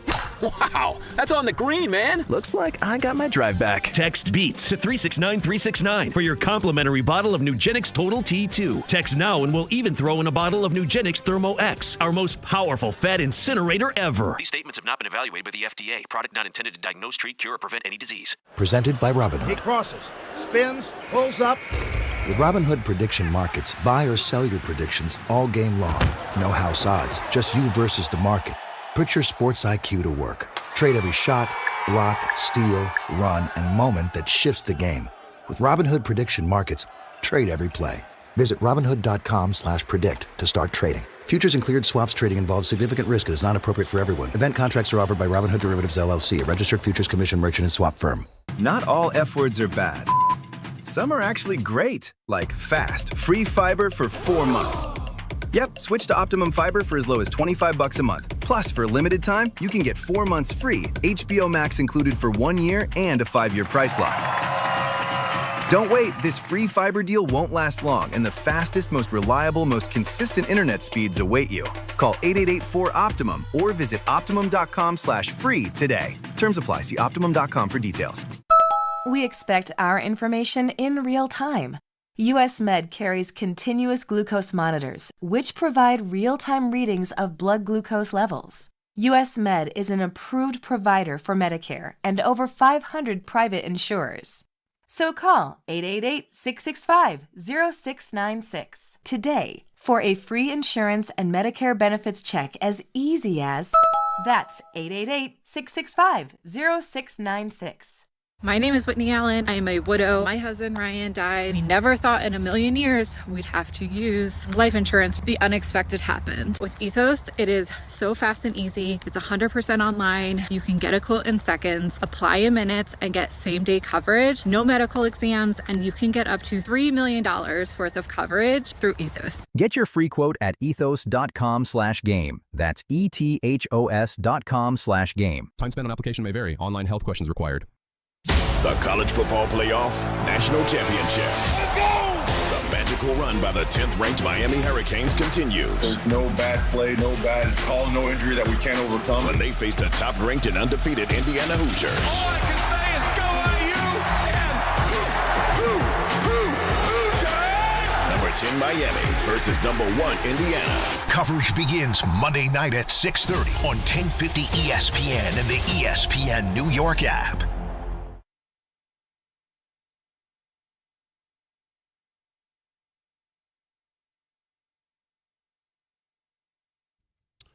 This feels very 80s, doesn't it? It is. But I don't remember what it is yet. Hold on. I don't hear the beginning. That's Whitney. Which record is it, though? This is I'm Your Baby Tonight. I'm Your Baby Tonight. A lot of good songs. I wouldn't list this as one of them. That's from X-Men. Oh, you know, I do like this song. Oh, hell yeah. How do you not like this song? You don't like I'm Your Baby Tonight? No. Come on, let it go. Let's get the chorus. Let it go. Turn it up. No one's suing us. We're good, Jacob. I'll pay when the bill. When she gets to the hook, and then we're out. What a voice. I mean, listen, it's no, it's a but I good would turn it, if I was in the car, I'd turn it off. You would turn it off. Yeah, turn it off. off. Find something else. Turn it up. Well, no, didn't you and I get in an argument though that you probably that you said that about like some Michael Jackson songs? Oh no, that you'd say you turn them off. Yeah, you said I wasn't a fan. You were a guy I like some of his songs, but I'm not a fan. No, I wouldn't consider myself a fan. I never owned a Michael Jackson album. Alan, does that hit you at all? He's never owned a Michael Jackson album. But I acknowledge the significance of Thriller. Well, thank you. I mean, that is. But it's on my. It's a low standard. Listen, I know we all live in our own reality now. It's done. Now it's official. Don has acknowledged it. He has finally endorsed it. It took all this time. And what was the song? The album before. I think I liked the album Off before the Wall? better. Off the Wall. Yeah. It's also. There's a couple of songs I like. I could do without either of the songs he did with Paul McCartney. Yes. But so could most people. Yeah, confirm. But I just, it's so... The girl is mine. That is not good. Awful. That is not good. And yet, I think it was number one. It went to number one. Of course I guess it when you did. put those two... It was Michael Jackson and Paul McCartney. I know, but still. So if they farted together, it would be number one? Because that's almost the equivalent of that song. It probably would, yeah. I don't hate it as much as other people do. I do But get why people hate it. I'm not big into dance music, and I understand Michael's significance, and there are songs I like, but to go out and buy an album, I never did. Okay. So in your house, no one had it, or your brother had it? Or No, one my did? brother didn't have it. And your father was probably sickened by it. This disco pop music. Yeah, well, my father had zero love for the Beatles or Elvis. He didn't like things that other people liked, which I do respect. He was that guy that way. But he really hung on to it. But like even into his older, 40s and 50s. Right. Didn't like a Beatles song. No. Didn't like an Elvis song. No. Who was the most popular musician he even liked? Well, he liked Air Supply. But He was why- a country music. We talked about this. Right. But why Air Supply? I don't know, because it was safe. There were no statements being made. There was no hint of drug use. I have to tell you, although they might have been destroying. I don't know what they were doing. I mean, Air Supply might have been, they might have been sucking on helium. I have no idea. And if you listen to their voices, it sounded like America. Like Horse with No Name. Can I step out on a limb and say, I think it's possible that me and your father may not have gotten along? Oh. Is that... How do I say this delicately? Go ahead. Be safe. Be careful. If my father was still with us, he would be telling me how you shouldn't be on the show. No. He'd be one of the people on Twitter. He'd have a fake Twitter account. No filter. Now, and he would say to me, it has nothing to do with the fact he's an excellent broadcaster. Oh yeah, he's an excellent broadcaster. But I've got no use for him. I think the show would be better if he got right. And think about how sickened he'd be by it. I do the show with Don. Don's brother got me put on his channel. I'm like so locked in with his You're wife. LaGreca or Jace. Oh, I mean, Jay LaGreca loves me, but he'd be completely out on me. Disgusting. And listen, don't feel bad. There's times he was completely out on Dave. Listen, hold on. Blood. By the way, if you weren't gutless, and if you were not terrified of the man, even till the day he died, I think he'd probably be out on you on several things. But you just wouldn't have the guts to open your mouth. I'm going to tell you a story off the air. Joe in Princeton, you're on ESPN New York. What a What's up, tease. Joe? Hey, Don. Yes. I want to call you out on one of the things you said in your last shtick before the break. Shtick. Okay. And that is your claim that the owners are making decisions on the public noise from individuals whose opinions aren't worth anything, right? Well, I said some may because what I just want to clarify. Some may just because they just happen to own a team and they're worth billions of dollars, but they're not professional in the ranks of like a general manager or a head coach, and I think they could be swayed. They could be influenced. Well, no, wait a minute. They're very sophisticated business people. I don't know where you can conclude that they make decisions about the team, who should coach it, who should the general manager be, based on some guy on Twitter whose opinion, as you and I would agree, is not worth not the one guy, but the collective. You don't think that owners are influenced when fans chant that a manager or a head coach should be fired? Or they don't have people, Joe, who are in their ear, like in the office, going, hey, boss, we just want you to know, everyone on Twitter is saying blank. All the fan base is saying blank. Listen, I can't. What's his name? Joe. I agree with you. I mean, listen, Joe, my point is not that these individuals, as sophisticated as they are as business people, can't be swayed by public opinion. I was just taking issue with your assertion that you somehow know that they are, that you made a point that they are moved by these and they make decisions based on it. I think that's a bit speculative on your part. Well, so I don't disagree with your premise. I've heard stories. Listen, Joe. I've gotten to know owners. I've gotten to know people that have known owners. That believe me, they've been influenced by a lot less. Listen, I'm not talking about the collective, but I think that there are times owners are swayed by the noise. You're not wrong. I mean, you've done. I have talked with owners. I have gotten to know owners really well on some occasions, and there are some who even confided about how we're just getting killed on Twitter. Like they're very sensitive to that stuff. We know the Jets are a great example of an organization that knee-jerk reacts a lot of times to things that are said, the criticisms, to suggestions, and all those things. That's a real thing. That is a real thing. Yeah, and I'm not saying all of them, but I feel like Joe was another caller that is just dialing up to 100, something that you said at maybe 20, right? I'm not talking about all of them, but I do think owners, what I said was owners are the ones that, because I think general managers and head coaches, they're so focused on their job and they know better. But some of these guys, these are toys to a lot of. Listen, Yes. Steve Cohen is a sophisticated businessman, but that doesn't know he knows baseball. He happens to own a baseball team. Well, the guy's on Twitter. You don't think he's reading the responses to Twitter? He wants to know what the fans say, and he could be influenced by it. He could be. Otherwise, he wouldn't care. He wouldn't be reaching out. He wants to know. And obviously, he might take that information. I don't know if he does. But Don, we've all heard stories listen, and off the record of owners, believe me, that have been influenced by a lot less than the fans thought. Well, just work on your shtick next time. Yeah, well, listen, that's all it is. Don, Hahn, and Rosenberg, ESPN New York. Hey, this is Mika Zibanejad. Hey, this is Adam Fox. Catch every Rangers game right here on 880 ESPN. WHSQ and WCBS-FM HD2, New York. And now let's take a look at the traffic with Brandy Scott. Thanks so much, guys. Rough ride on the LIE westbound, trying to leave Nassau County and head into Queens. It's a crash in the right lane involving a box truck over by Marathon Parkway. Solid slowdowns there from Shelter Rock Road.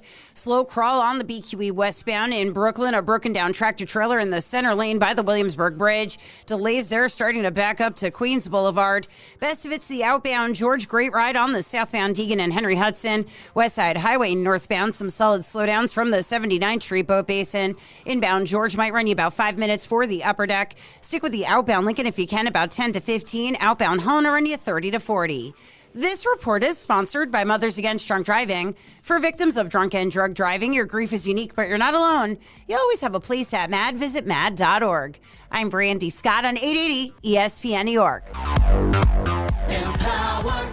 Pete's back on the links with all new golf clubs and hopefully less swearing.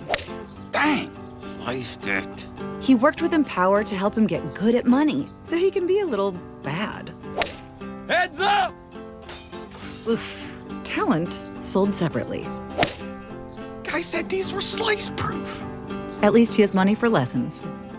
Invest well, live a little. Start today at empower.com.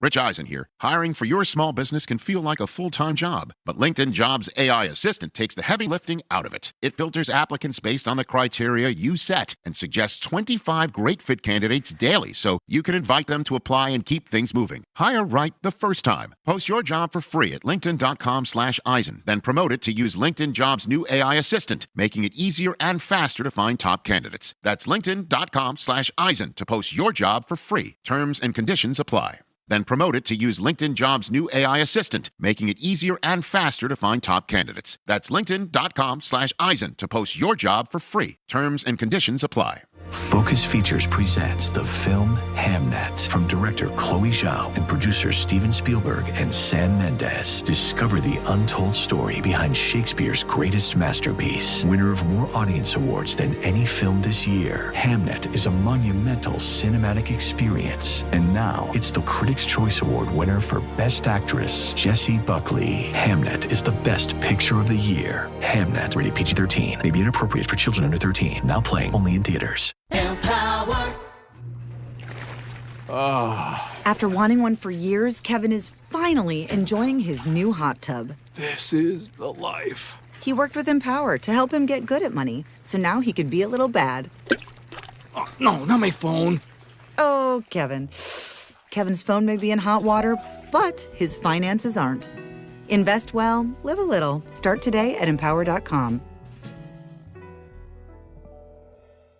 Out on the course, they're the PGA Tour's best players. But in the arena, they're prime time. And Season 2 of TGL presented by SoFi is back with lights, cameras, action. We're talking big moments, big personalities, big names in the stands, all on the big screen. Big-time matchups with shot clocks, hammer drops, timeouts, overtime, and playoffs. It's city versus city, squad versus squad. The sport just hits different under the lights. It's TGL presented by SoFi. Keep up. It's golf. Tune into every match. Only on ESPN.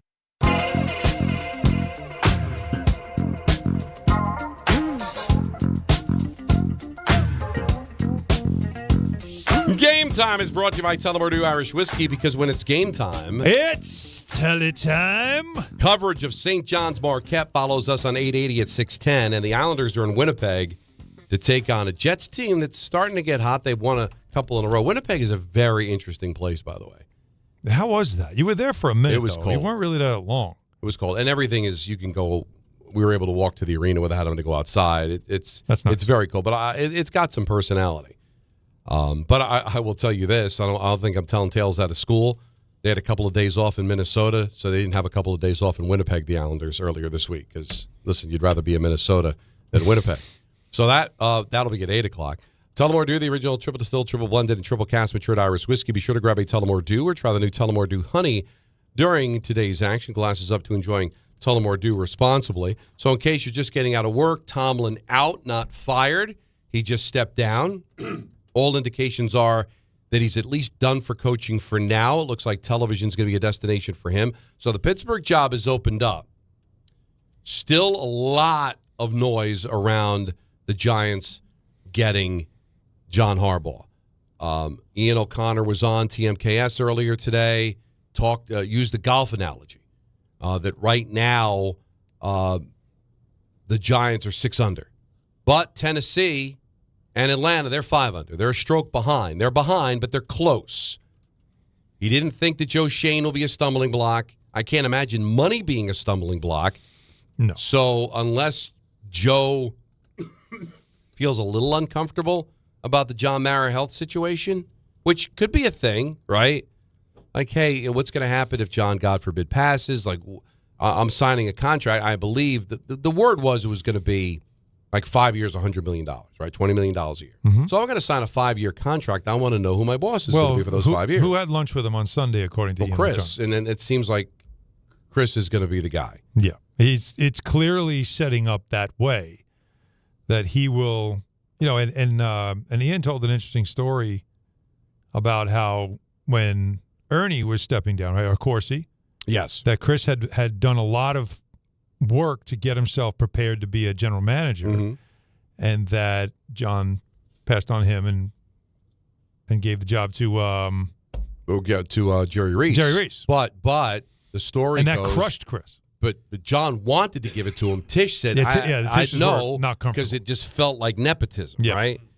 Now, if you extrapolate that out, if John were to ever not be the owner of the Giants anymore and Chris took over, would Chris become Jerry Jones? Like, oh, I'm the football guy now and I can make all these decisions. Who says he won't? But here's the difference. Jerry owns the team. His son is his successor. Chris won't only own 50% of the team or wherever less than 50 because they sold another 10%. Right. But he'd have an equal share with Tish. And Tish might say, no, you're not. We're going to bring in a football guy. Oh, well, I've been around football my whole life. Yeah, well, so would John, and look what's happened over the last 20 years. So, well, the fact that he's the first one to sit down in person and meet with John Harbaugh says a lot. Well, because he might Joe Shane has talked to him on the phone. They've had those conversations. Right. But the fact that it's the very first representative of the organization to sit down and face-to-face. Yeah, it was Chris. Was right? Like think about it. Like that. Well, Chris is running things, I guess. That tells me a lot. And it also tells me that you would think then that the Tishes are signing off on it. And like, also breaks my heart because John's not doing this. So because he's obviously going through his stuff. And again, we wish him nothing but the best. But And you wonder now if, we talked some about the reason Shane likely stayed in place is because of trying to keep continuity with everything John's going through. And maybe they wouldn't have taken like such a huge swing this season, but John Harbaugh's don't shake free that often. This is now a major move. You might have to sign a major, huge coach here. That could be locked in for a long time and a lot of money, but you got to do it. Let me. By the way, the recent thing that I saw, and I'm sorry, Don, but because I was thinking of it, and it's also an important thing to add here, is that this again more Ian because he's all over this. Eli Manning was among different people who have called John Harbaugh to give him a strong recommendation about Dart and the Giants. You know who else did? Brian Dable. Yeah, that's classy out of him. How about that? Would you do that? They fired you. Like out of spite, wouldn't you? But no. It's hitting close to home. But that's pretty, that's, that says a lot. Now, we want to clear this up too. Ian tweeted, Giants co-owner John Mara was among many New York Giant executives in direct contact today with John Harbaugh's camp. Despite his cancer fight, Mara has been putting in the work, engaging in all in-person interviews in New Jersey and working the phones on Harbaugh today. Wow. He wants this one. Now, here's my little conspiracy theory if you want to hear me out. That's great. And tell me, and shoot it down, because apparently this is all shtick. Is it possible Joe Shane still has a job because Tisch wants a football guy in the room so Chris doesn't take over, to kind of keep Chris at bay? Because John's talking on the phone. It's not crazy. But, like, Chris is going to dinner with Harbaugh. It's like, listen, we're going to move on from Joe because they never gave him a contract extension because Tisch has to sign off on that too. But Tisch is like, no, we're not going to let Joe go. We need somebody to kind of keep Chris at bay here. Because if you didn't want him to be the general manager, now this was, a decade and a half ago, and you still don't want him to be the general manager, well, keep the current general manager in place so that at least I've got somebody to kind of keep an eye on him. It's not crazy. Yeah, I don't think it's crazy at all. And they work together. And then once you hire the coach, if it's John Harbaugh, he becomes my football guy. He's in charge. All right, Joe, thanks, man. Yeah, right. Or not. Or not. Or listen, John Harbaugh may be like, I like the cut of his jib. I like him. I like the way he was able to modernize all the scouting here with the Giants. I want to keep him around. I want him to be the general manager of the team. I want to win every faceoff. I want to have the final say on personnel. But I like this guy. I want him to be around. I don't know. I really don't. I don't think Joe Shane is out. I also don't think Joe Shane is going to stand in the way. I really don't know how they don't get John Harbaugh. Now, can Tennessee or Atlanta blow him away financially? How would that look for the Giants if they find out, they ended up, Tennessee or Atlanta ended up going to 22, Arthur 23 Blank goes million to 25, something crazy. Do you really want to lose that? From a court of public opinion, do you really want to be outspent by Atlanta and Tennessee? Is there a salary cap on coaches? No. No, there is not, right? No. So there's no reason. There's no reason to be outbid. None. Zero. Well, there's no reason. No, well, not to be outbid, but you also... It doesn't affect anything. It doesn't affect how you can build the roster. It doesn't affect anything. All it does is take more out of your pocket. Isn't there something to be said, though, for just being stupid? Like, for just being willing to throw anything? Like, you know what I'm saying? Like, how bad you want them? This is the hard question. But I you know understand, what I'm saying, Don? I understand what Peter's saying, that at one point you're like, oh, this is stupid. Now we look like yo-yos. So you want to be the major market that says, I'm not spending all that on the best candidate available. I'm not doing that. A team that just won 4 games. So let me ask you. All right? No chance. All right. Where's the limit? Is there a number? Like, where's the number? What if John Harbaugh says, listen, I'm going to the Giants. All right? I like their quarterback. I like their owner. Okay. I want to stay there. I'm going to go. Tennessee, by the way, isn't going to go crazy with money. No, I don't think so. But Atlanta can. And so Atlanta goes, all right, John, I'll give you 30. I'm going to try to outspend the Giants. Giants offered you 20. I'm going to give you 30 a year. Now, if you're the Giants and you hear that, you'd be like, that's ridiculous. You'd be like, all right, I'm 35. Well, at some point, you got to say no, right? Even though there's no cap. There's a couple of ways you do it, right? To me, in that type of situation, you want this job. So we were offering you 20. They were going to the 30. If I gave you 25, is that enough to split the difference? Are we good there? Or do you need me to match it? And you don't ask John that. You ask, of course, Harlan that, the agent, right? Right. You ask him, what's it going to take? Because we're not losing him. What's it going to take? But to Peter's point, there is a limit. As much as you want a guy, that there is the business of, listen, if I'm going to have to give you 30. Stefanski's not that close behind. I like him, too. I can get him for 12. If I could save myself $18 million a year. And to me, first of all, again, I think we're just playing being games. silly. We are. We're playing games. It's all yo-yo games. Of course it is. But let me just say this. We're not getting there. This was the same thing that I was saying the other day about the Giants being the Giants, much to the chagrin of our caller Joe earlier, and being a generally great organization. And saying we cannot just give anyone whatever they want. It's all yours. That's what yo-yo franchises do. Correct. And we're going to carry ourselves with dignity. We want you here. However, if you're taking us to the cleaners and it looks like you're just trying to cash out one last time, we are willing to work harder and find the next thing. I do respect that as an organization. I'm just pushing back at the fact that you just give them whatever. You can't. You can't. $20 million, that's a healthy amount of money, $100 million contract. What's the highest salary of all time?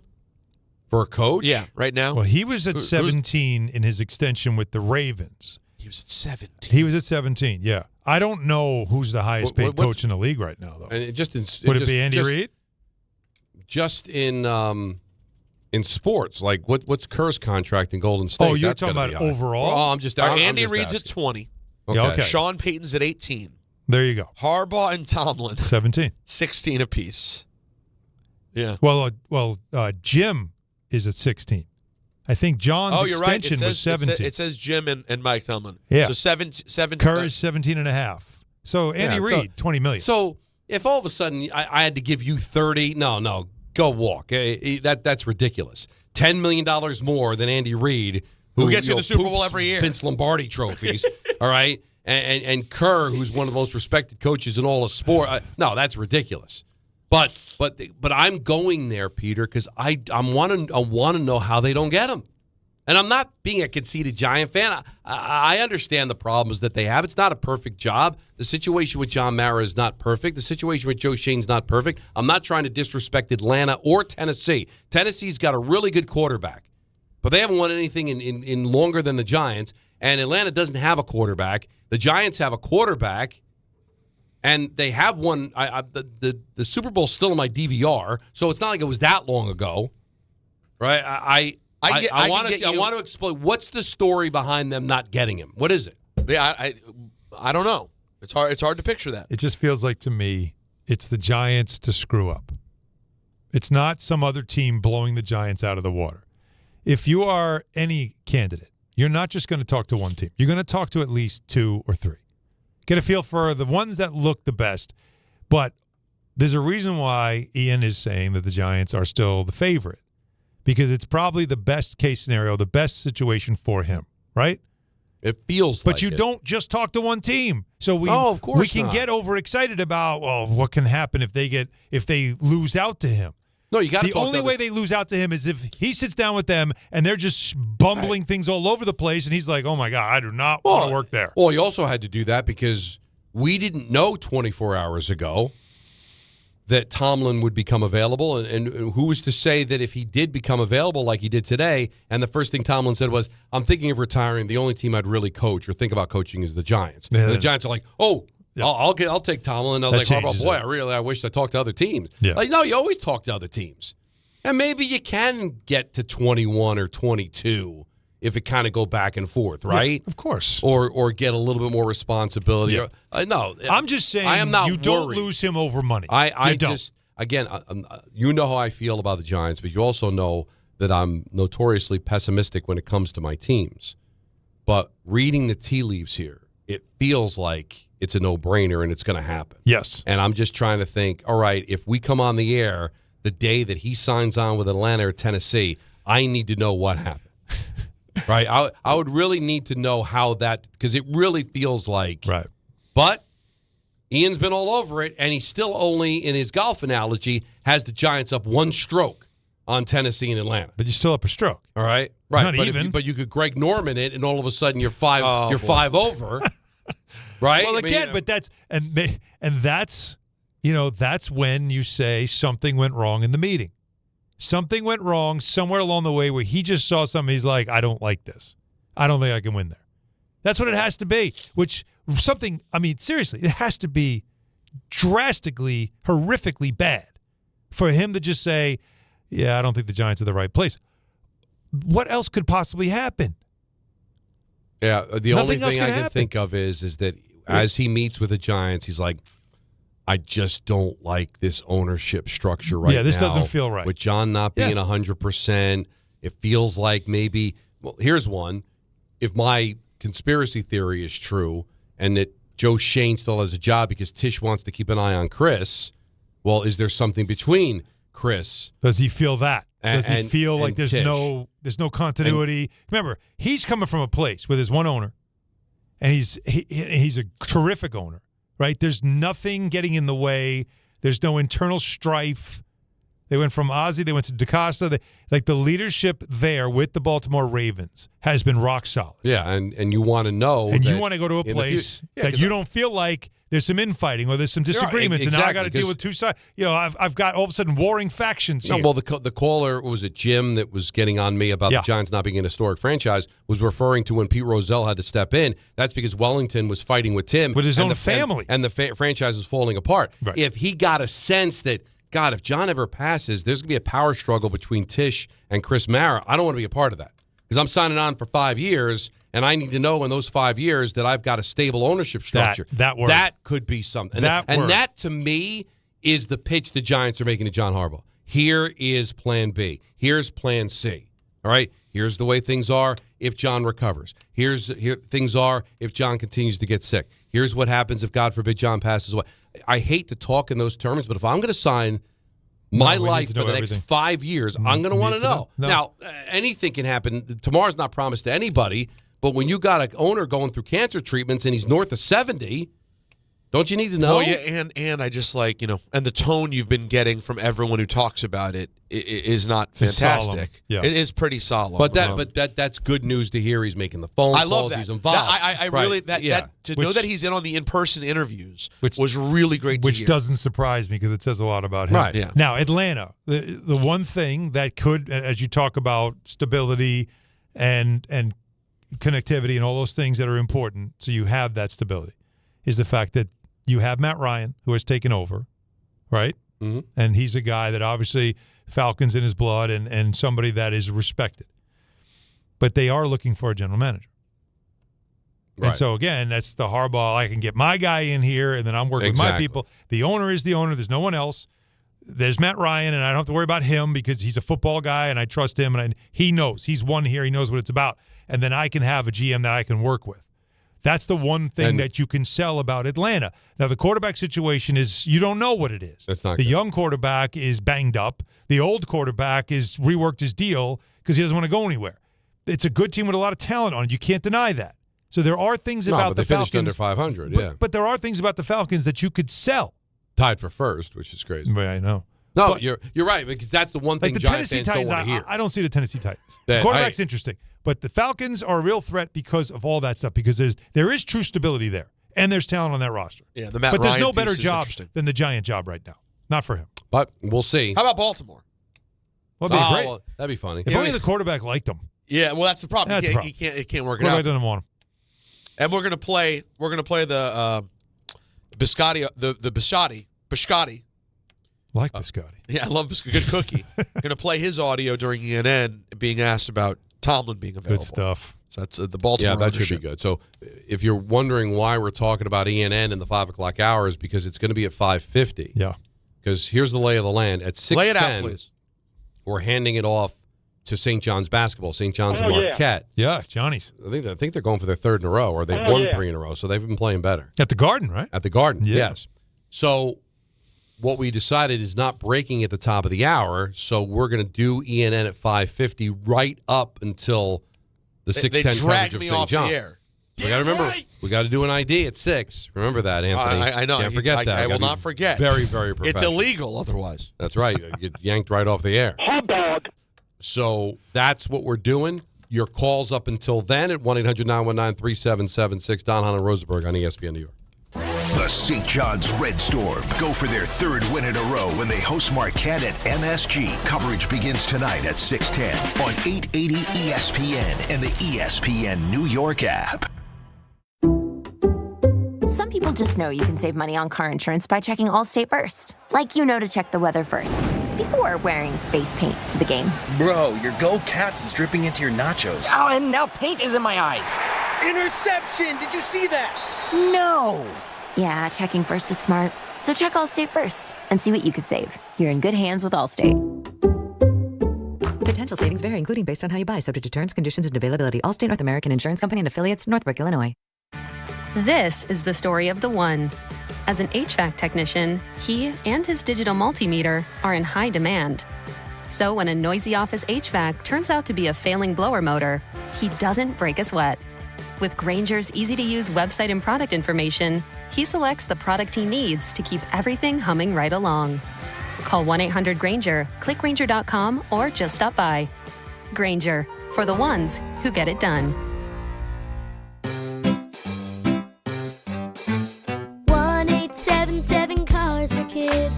KARS Cars for Kids. 1-877 Cars for Kids. Donate your car today. Call 1-877-CARS-FOR-KIDS to reach a friendly live agent. Donation's super easy, and your car can be picked up as soon as tomorrow. Call us now. 1-877 Cars for Kids. Donate your car today. Did you know you can donate real estate too? Hey, hockey fans.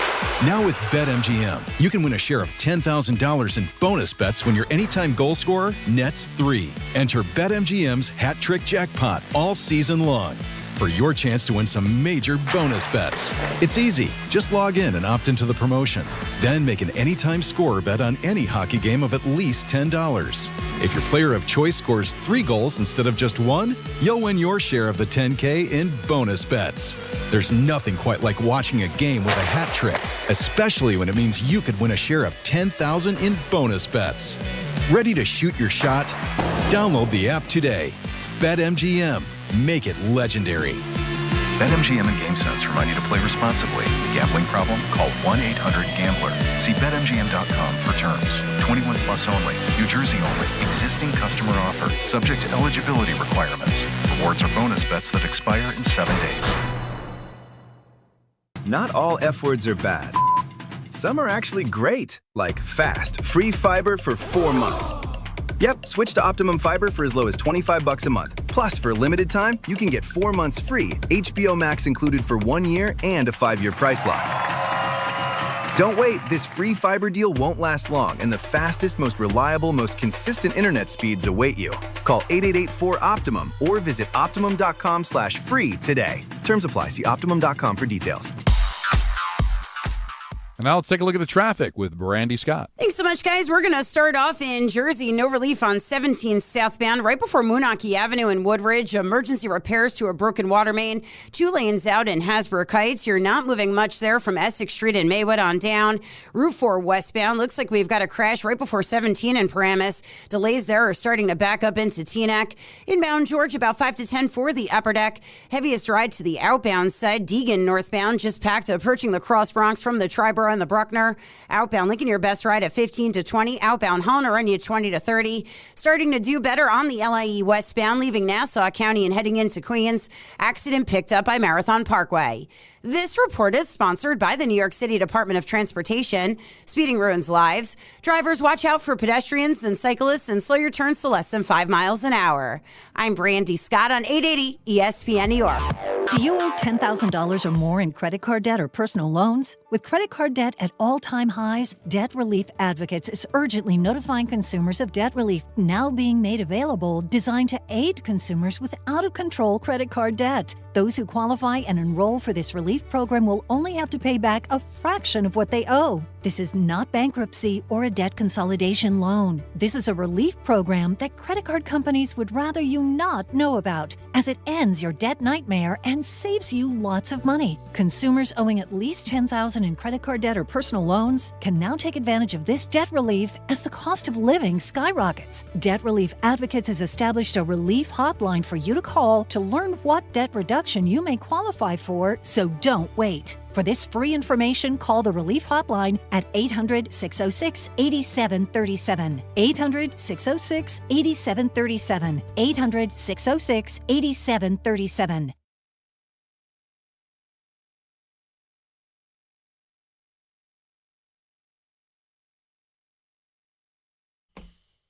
All right, let's get back to the phones. 1-800-919-3776. Lots to talk about.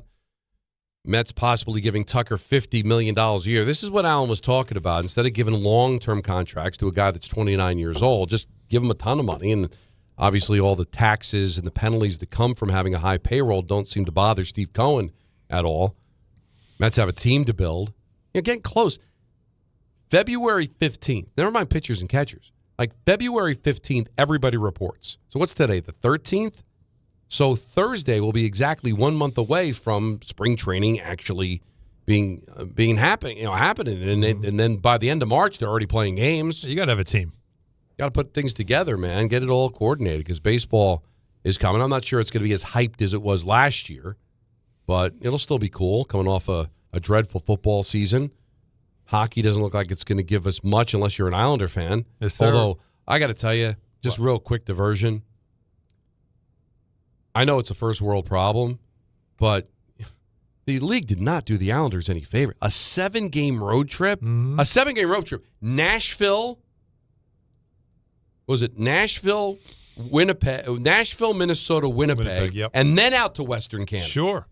Why not? Like, good Lord. Like, I'm going on a 4-game road trip next week. Calgary, Edmonton, Vancouver. Again? And Seattle. But I'll be gone exactly a week. How much are you guys on the road? Well, it happens, man. You play 81 like everybody else. Yeah, but my point is, feels like you're way is that that's a road trip that starts in Nashville and ends in like Seattle, and it's right when they're playing hot. And they had a good win over Minnesota, won the game in overtime. We'll see what they can do tonight against Winnipeg. Nashville, Minnesota, Winnipeg, Edmonton, Calgary, Vancouver, Seattle. And how many days? This thing started on the 8th. It'll end on the 21st. That's 2 weeks. Yeah. To you and me. Because they left on the 7th to go to Nashville. Yeah. And then they'll come home. Is that Seattle game a night game? 9:30 p.m., I guess, Eastern time. Right. So they'll leave TNT. So they'll leave the next day. So they left on the 7th, and they'll come home on the what? The 22nd? 22nd, yeah. Well, they play, and then they get a day, and then they'll play on the 24th at home. Then they go back on the road, Philly. To Philly, but, yeah. But this is really it's like this: home at Philly, Rangers. So it's not too bad. Then you're home, Washington, Pittsburgh, Jersey. So there's not a lot of. After that, there's not a ton of travel. And then they're going to have the Olympic break and all that. It's just that like they're hot, and it's like, wow, this trip is just. It's really going to test them. It's pretty nuts. Let's go to Steve in Homedale. You're on ESPN New York. Hey, guys. Good to talk to you. I just want to touch on the discussion from earlier today when the caller called about the Giants not being an iconic franchise. Oh, he was fighting his story. And, yeah, I just want to quickly give you the Giants' resume. I'm a big Giant fan like you are, Don, and I want to give you the Giants' resume that I believe makes them an iconic franchise. Please, First of all, go ahead. Go ahead. Yeah. First of all, number one, they've been around since 1925, which makes them the 4th oldest team in the NFL, in back of the Cardinals, Bears, and Packers. They're also only one of 3 teams that have had the same owners. Pittsburgh with the Rooneys, and Chicago is still with the Hallis family. They've had several championships. Besides the Super Bowl era, they had several championships in the pre-Super Bowl era, including 1956, the era from 1956 to 1963. Where the Giants won 1 championship, and they played for the NL championship at that time in 6 years. Also, the early days of the NFL on television are defined by the Giants' Colts Classic game of 1958. Yeah, 1958, yeah. And the thing that Wellington Mara gets credit for most of all is the current TV structure, with Wellington Mara agreeing to share his money with the smaller markets, so the Green Bays of the world could stay there. Yeah, well, what the caller didn't understand, Steve, and thank you for the history of the Giants, is that Wellington Mara was was born on a warm day in April in a log cabin in western Pennsylvania. The name Wellington, similar to the steak, was because his grandpappy, Pappy Wellington, is that both could be true. They're an historic franchise that right now is playing embarrassing football. But there are some names. No matter how bad the Yankees are, they're still the Yankees in just the history of everything. Like, and when Bill Parcells took over as head coach in 1983, he's like, the Giants are one of the flagship franchises in the NFL. And that was when they hadn't won a championship since 1956. So listen, don't let one call ruin the day. Artie's got a very interesting question in Brooklyn. Hi, Artie. How are you? So I'm calling Mike, I'm blanking out. And I'm Mike calling Tomlin? him and I'm saying, how do you feel about Dante Moore? Because he should make the whole draft for us. Can't we hire him as a consultant, just like we did with Parcells, and let him make the draft? Is that against the NFL rules? I don't think so. I mean, you'd be paying him, but you're not contracting him to be a head coach. So I don't think you'd have to give Pittsburgh any kind of compensation. You would just bring him in as a independent contractor, consult on the team. Now I don't know if he'd be interested in doing that, but I would definitely reach out if I could. I don't think he can work. He can't work for another organization. He cannot work for another organization. You gotta tell him, listen, if by chance you're coaching for us next year, which quarterback in college do you want? Because we'll pick him. Well, Alan brings up a good point, is that even though Pittsburgh couldn't ask for compensation, does Tomlin forfeit the right to get compensation later on, or does restart the clock if he does get paid by another organization? I don't really know how it works. He can't work for another organization. It's under any capacity. No, he can work. He can do TV. He can't work for another NFL team. He can't. Now, if you want to call him and just say, "Hey, what do you think?" Well, I mean, but you know what? He's going to be on TV. He'll probably tell you what he thinks there. He could, but I know what Artie's trying to suggest, and God bless you, Artie. But if you really think that the future of the Jets is Mike Tomlin is going to say, I want to coach there. Come on. Not happening. You don't think so? No. It's interesting because you think he doesn't pay? He pays attention. He knows the league. Right, He's seen everything. But let's play it. There's no way other teams will have openings. For him to choose the Jets, I would then question his decision. Right now, you can't want him anymore. What are you doing? Well, this is because what Artie's suggesting is have him pick his quarterback. We'll draft him, and then a year from now, wink, wink, we'll give a first-round pick or a second-round pick, which might be the cost, if not more, to the Steelers, so that you'll be our head coach, and then we're going to pay you $20 million a year after we fire Aaron Glenn. That is a dream, and I understand it. We got to wake up from that one. And there's always like 6 jobs a year open. So if you were hoping that, hey, he'll work TV for a year. Come on. We'll fire Glenn, and there'll be no other job open. Tell He'll us be who itching you want to get as back. a quarterback. Come on. Come on. I He'll look don't at want this to draft, and he'll insult say the none of the Jets. above. I'm good. But you don't have a quarterback. Now, maybe you draft more, and things can change in a blink, right? Of course. Weeb Eubank coached here after winning a Super Bowl with Baltimore or a championship with Baltimore. Bill Parcells coached here. So it's not crazy that you can get yourself to a point where you can be attractive. But right now, 15 years and counting, not making the playoffs. At this particular point, not having a quarterback. Yeah, you got a bunch of picks. That's attractive for maybe a general manager if you want the Lego of Muji to take over. But, hey, it is what it is, man. It's tough. It's not an attractive job. And really, more so attractive for the Giants than being a historic franchise, as we debate that today, is they seem like they got a quarterback.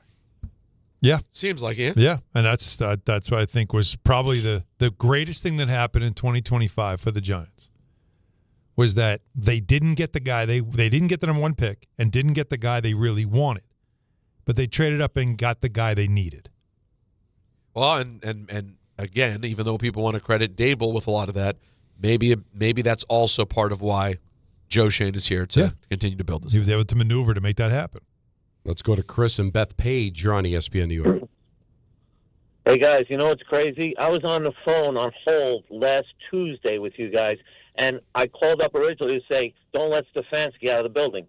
In the interim, while I was on hold, Harbaugh became available, okay? Yep. So I swear to God, I was on another show earlier today on hold calling to say the Giants have to get Harbaugh when Tomlin became available while I was on hold. I swear to God. So what I'm asking you is, can you leave me on hold until the Rams lose and maybe McVay becomes All right, there you go. We'll keep you on hold for the next few days. Yeah, exactly. It could change like that, right? I remember that, you being on hold for that, and now. Yeah. But. And I was like, you guys said to me, you're like, you still want Stefanski to leave, not to leave the building? And I was like, Harbaugh's the guy. I mean, and that's why I called, guys, really. I think it's definitely going to happen. I'd be shocked if Harbaugh didn't go to the Giants. It just makes sense from all angles. And, by the way, you know what's great? The cap room the Giants are going to have, okay? The good thing about having a good young quarterback is we don't have to pay him for another 3 or 4 years. You know what I'm saying? So, that's right. Like, that's a rare – and that's what these guys look at. That's what Harbaugh's going to look at. He's going to be like, I don't have to pay this quarterback. And I'm sure that hampered him a lot in as great as Lamar is. Him making tons of money hurt them with the cap space. No, so now he's going to go to a place with a lot of cap room and a good young quarterback. And I think it's a perfect fit. It does feel that way. Again, we're biased because we're Giant fans, but you do get Neighbors back. You get Scadaboo back. You're drafting 5th overall, so a really good player should be available there. There's a lot of good that can happen here. But I can't get in John Harbaugh's head. I don't know. It's not like he called the Giants and said, hire me. He's still going through the process. Each day goes by. It's still up in the air on exactly what he's going to do. But I've been saying it all day. It just feels like it's bound to happen. How will the Giants screw it up is really the only thing that stands in the way. Well, he comes prepared, usually. We'll see if he's going to be able to pick up the phone. But everybody's abuzz about the call yesterday. Well, I mean, how will he follow it up? Richard in Manhattan, you're on ESPN New York. Hi, Richard. Fellas, a week from today, Tuesday, the Jeopardy answer will be Indiana. And the question will be, who was the last college football team to go in undefeated? Indiana. Who was the last college basketball team to go undefeated? 50 years ago, Indiana. You know what I find interesting? The six out of the 8 playoff teams, 6 out of the 8, are old franchises. You got New England, Buffalo, and Denver. New England, of course, for the Boston Patriots. Those franchises were the original 3 out of the original 8 AFL teams, those 3. Then you got the Rams, the Bears, and the 49ers. They're over 80 years old. So that's probably pretty neat, 6 out of 8 franchises. Alan, let me ask you this. The best starting 4 in the NBA, this is my vote. Paul George, Edgecombe, Maxey, and Embiid. Do you disagree? The best starting 4 players in the entire league? Yes. Are those 4? That's what I say. Two guys that get hurt randomly and a rookie. Well, when they're good. Well, but when they're playing, I think they can be the best. But you're saying 4. they're the best in the league. Yeah, that's my feeling. 4. All right. Well, Here's that's your another feeling. point. Okay, I don't agree. Okay, Alan, you like this. Do you know that Madison Square Garden is not only the oldest basketball rink in the oldest basketball arena in the NBA, it's also the oldest hockey rink Correct. in the NHL. Yes. That's unbelievable. Yes, and that is became, unbelievable. and it wasn't so in the NBA until the Warriors moved out of the Oracle, that arena in Oakland. Once they moved into the Chase Arena, then MSG became the oldest arena in the NBA. And do you know when they came the oldest in the NHL? Say about 10 years ago. 10 years ago? Yeah, somewhere around there. 10 years ago. Who was it that moved out of a... No, they just... or moved out of town? No, they moved out of town. They moved across the street. Across the street. Peter should know. Pittsburgh Penguins. Oh, and then they closed the Igloo. Oh, yeah. Because the Igloo... 67. Even though it had been old right before that, Garden. but they came in 67, so a year before. Right they before opened the new garden yeah. on, I believe it was 68, March February 68. 11th, 68. Yeah. Here's the thing. Anthony Pusick used his brain and said, when they closed the Joe. If I'm going to tell you that they opened up Joe Louis Arena, you ready? Yeah. You're sitting down? Wait till you hear this. 1980. Yeah. They built it old. They played in the Cobo, right? Yeah. Well, and they built this new arena, never built a press box. So, like, when I would do games at the Joe, like, you'd be wedged You're in the like, the crowd. upper deck. Like Stanley Cup Finals, 2002? right? Yeah. That was the Against Carolina one? yeah. Were you there? Did you cover it? No, that one I did not. We were sitting in the crowd. Yeah. They had rope around in a section. And you sat around fans. But I was like you. It was I'm crazy. like, Gordie Howe played Yeah. here. No. Alex Del Vecchio. Like, really. Glenn Hall, who passed away recently. And I remember, like, they built it in 1980. Yeah. It was old the second they opened it. That is insane. It was just. I would have thought 200 years ago. No, I'm serious. You would walk in there and you would think they filmed like Slapshot here. It was cool. It had a great vibe to it. Like, it just felt like an old barn. It was built like the Coliseum. And it was 2 levels, just a bowl, and nothing more. In 1980. No frills. It is ridiculous. Loud now, as the new hell, place, Little Caesar, is gorgeous because they approached it like the Bell Center in Montreal. So it's really, really nice arena. But no. Yeah. So Madison Square Garden, oldest NBA, oldest NHL. Really a shame because a lot of these places, some of them are gorgeous, and some of them just like they're cookie cutter. Although I will tell you, even in darkness, Peter, darkness, going by the whatever they call the football stadium in Minnesota, God, it is. Oh, it's awesome. It is gorgeous. I know. That's all I want. That's all I want the commies to do. Just do what they did in Minnesota. Sunroof? Give me the sunroof. Give me the whole look. Give me the inside. And it's right in the city proper. It's so like you're driving in the street and you can just you can reach out the window and you feel like you can touch it. Like it's not this minus the birds thing. Remember initially, birds were slamming into it and dying. I want to sacrifices hold on. I don't want to kill the birds. Just turn the fan on. Oh my God! Just let it rip. I mentioned it on the air, and Danico said, I'm calling the game in Pittsburgh, right? Pittsburgh, it's a really nice arena, and I think the puck gets cleared. It's not a puck. It's a bird. A bird flew, right? And I'm like, oh my God, there's a bird in the building, and I was going to drop the whole. There's a bird. There's a bird loose in the mall. I just didn't feel that's an comfortable old enough. K-Show drop, wasn't it? Right, exactly. Yeah. And Kenny's like, good thing I thought they cleared the puck. There's a bird flying in here. I was like, so it was kind of a moment, but I wanted to bring. I'm just not comfortable enough being new to start using K drops during a game. Oh, but I gotta get it. Chris Stapleton's All-American Roadshow is coming to Northwell Health at Jones Beach Theater on Wednesday, August 26th. And ESPN New York has your chance to score tickets on the ESPN New York app. Just find the contest tile and submit your entry. Brought to you by Live Nation. Tickets go on sale this Friday at 10 a.m. at Ticketmaster.com. ENN's next. And then St. John's basketball at 6:10 here on ESPN New York. You know, I feel the need at this very moment. For speed. No. And more, not for speed, for actually thoughtfulness. How about the need for weed? For deliberation. Because FanDuel is turning on playoff mode. What that means is that all customers get a profit boost pack every NFL playoff game day. So you have to wait again until Saturday when we get 2 matchups and then another 2 on Sunday. Each game day during the divisional round, you find a pack loaded with multiple profit boosts for you right there. So more ways to level up your playoff bets. You pick the matchups you believe in, whether that's taking a shot on upset or building a parlay, whatever it is for you. I think I may be feeling the Bears to cover the number against the Rams in Chicago. Then you apply your profit boost and go after even bigger payouts.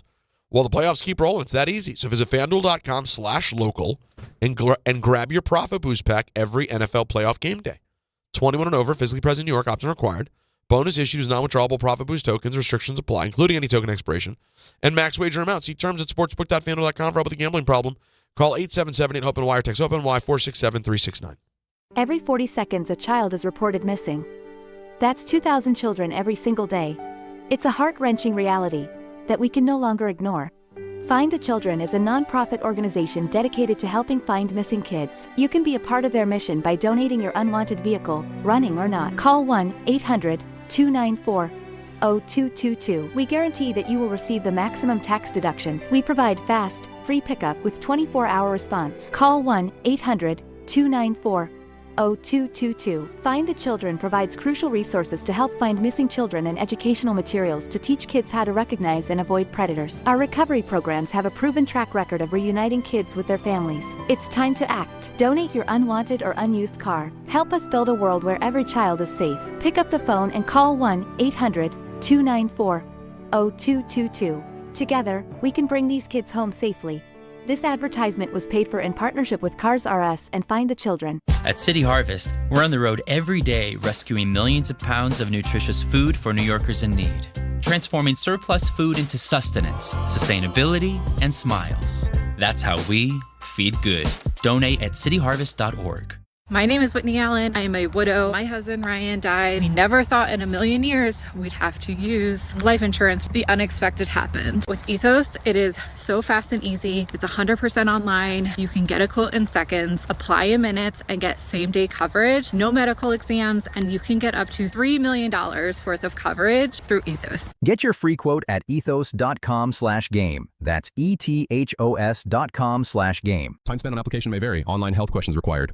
Empower. Ellie here is getting the sleeve she's always dreamed of. She worked with Empower and planned for her next move, so she got good at money. Now she can be a little bad. Oh, by the way, you spelled journey wrong. No worries. She can afford the cover-up, too. Ooh, check out my tat. It says, invest well, live a little. Start today at empower.com.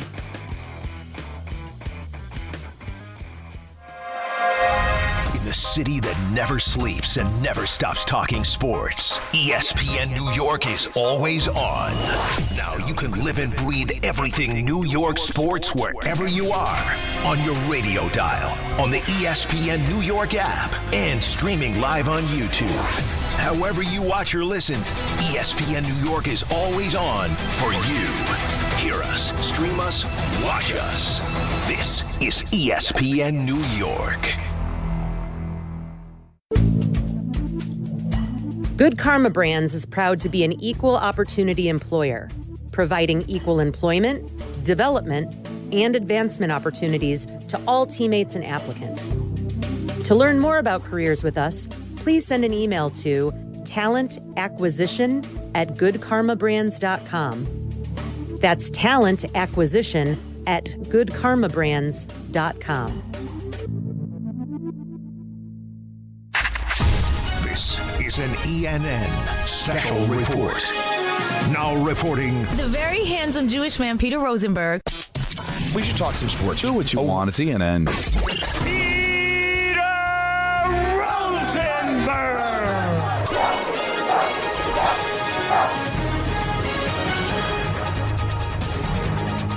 Hey. How's everyone doing? Good, yourself?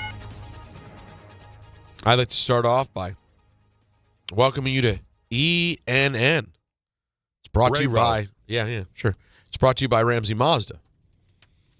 We're on YouTube also. Sure are. You ever watch YouTube? I'd like to say good evening to Don. There's a real Don in New York waiting for me with a full beard. And to Don. Grab on and hang on, because there's a lot to grab to. I can tell you that. Both hands. Both of them. And to Don. Who are these, everybody?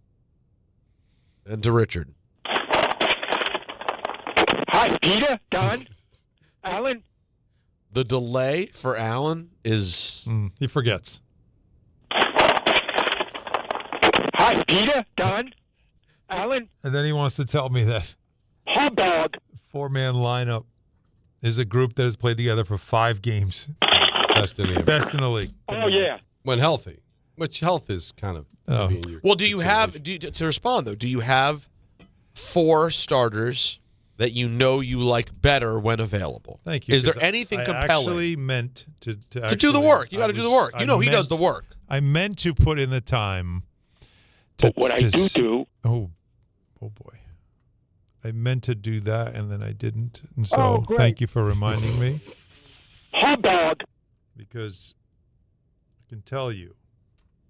If you're going to badmouth my guy, Big Dick, you better come with some facts. Because you know Dick, he brings it.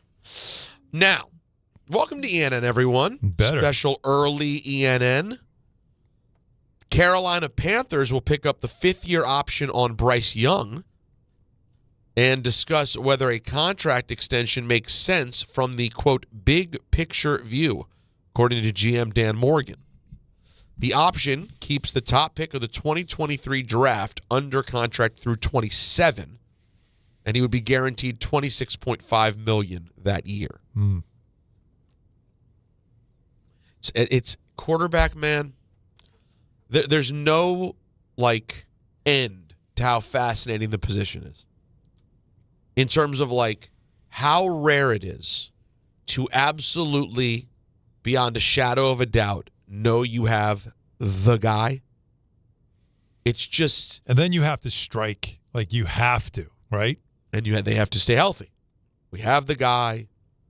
We have to strike now. The guy has to stay healthy. Usually other people really have to stay healthy. Yeah.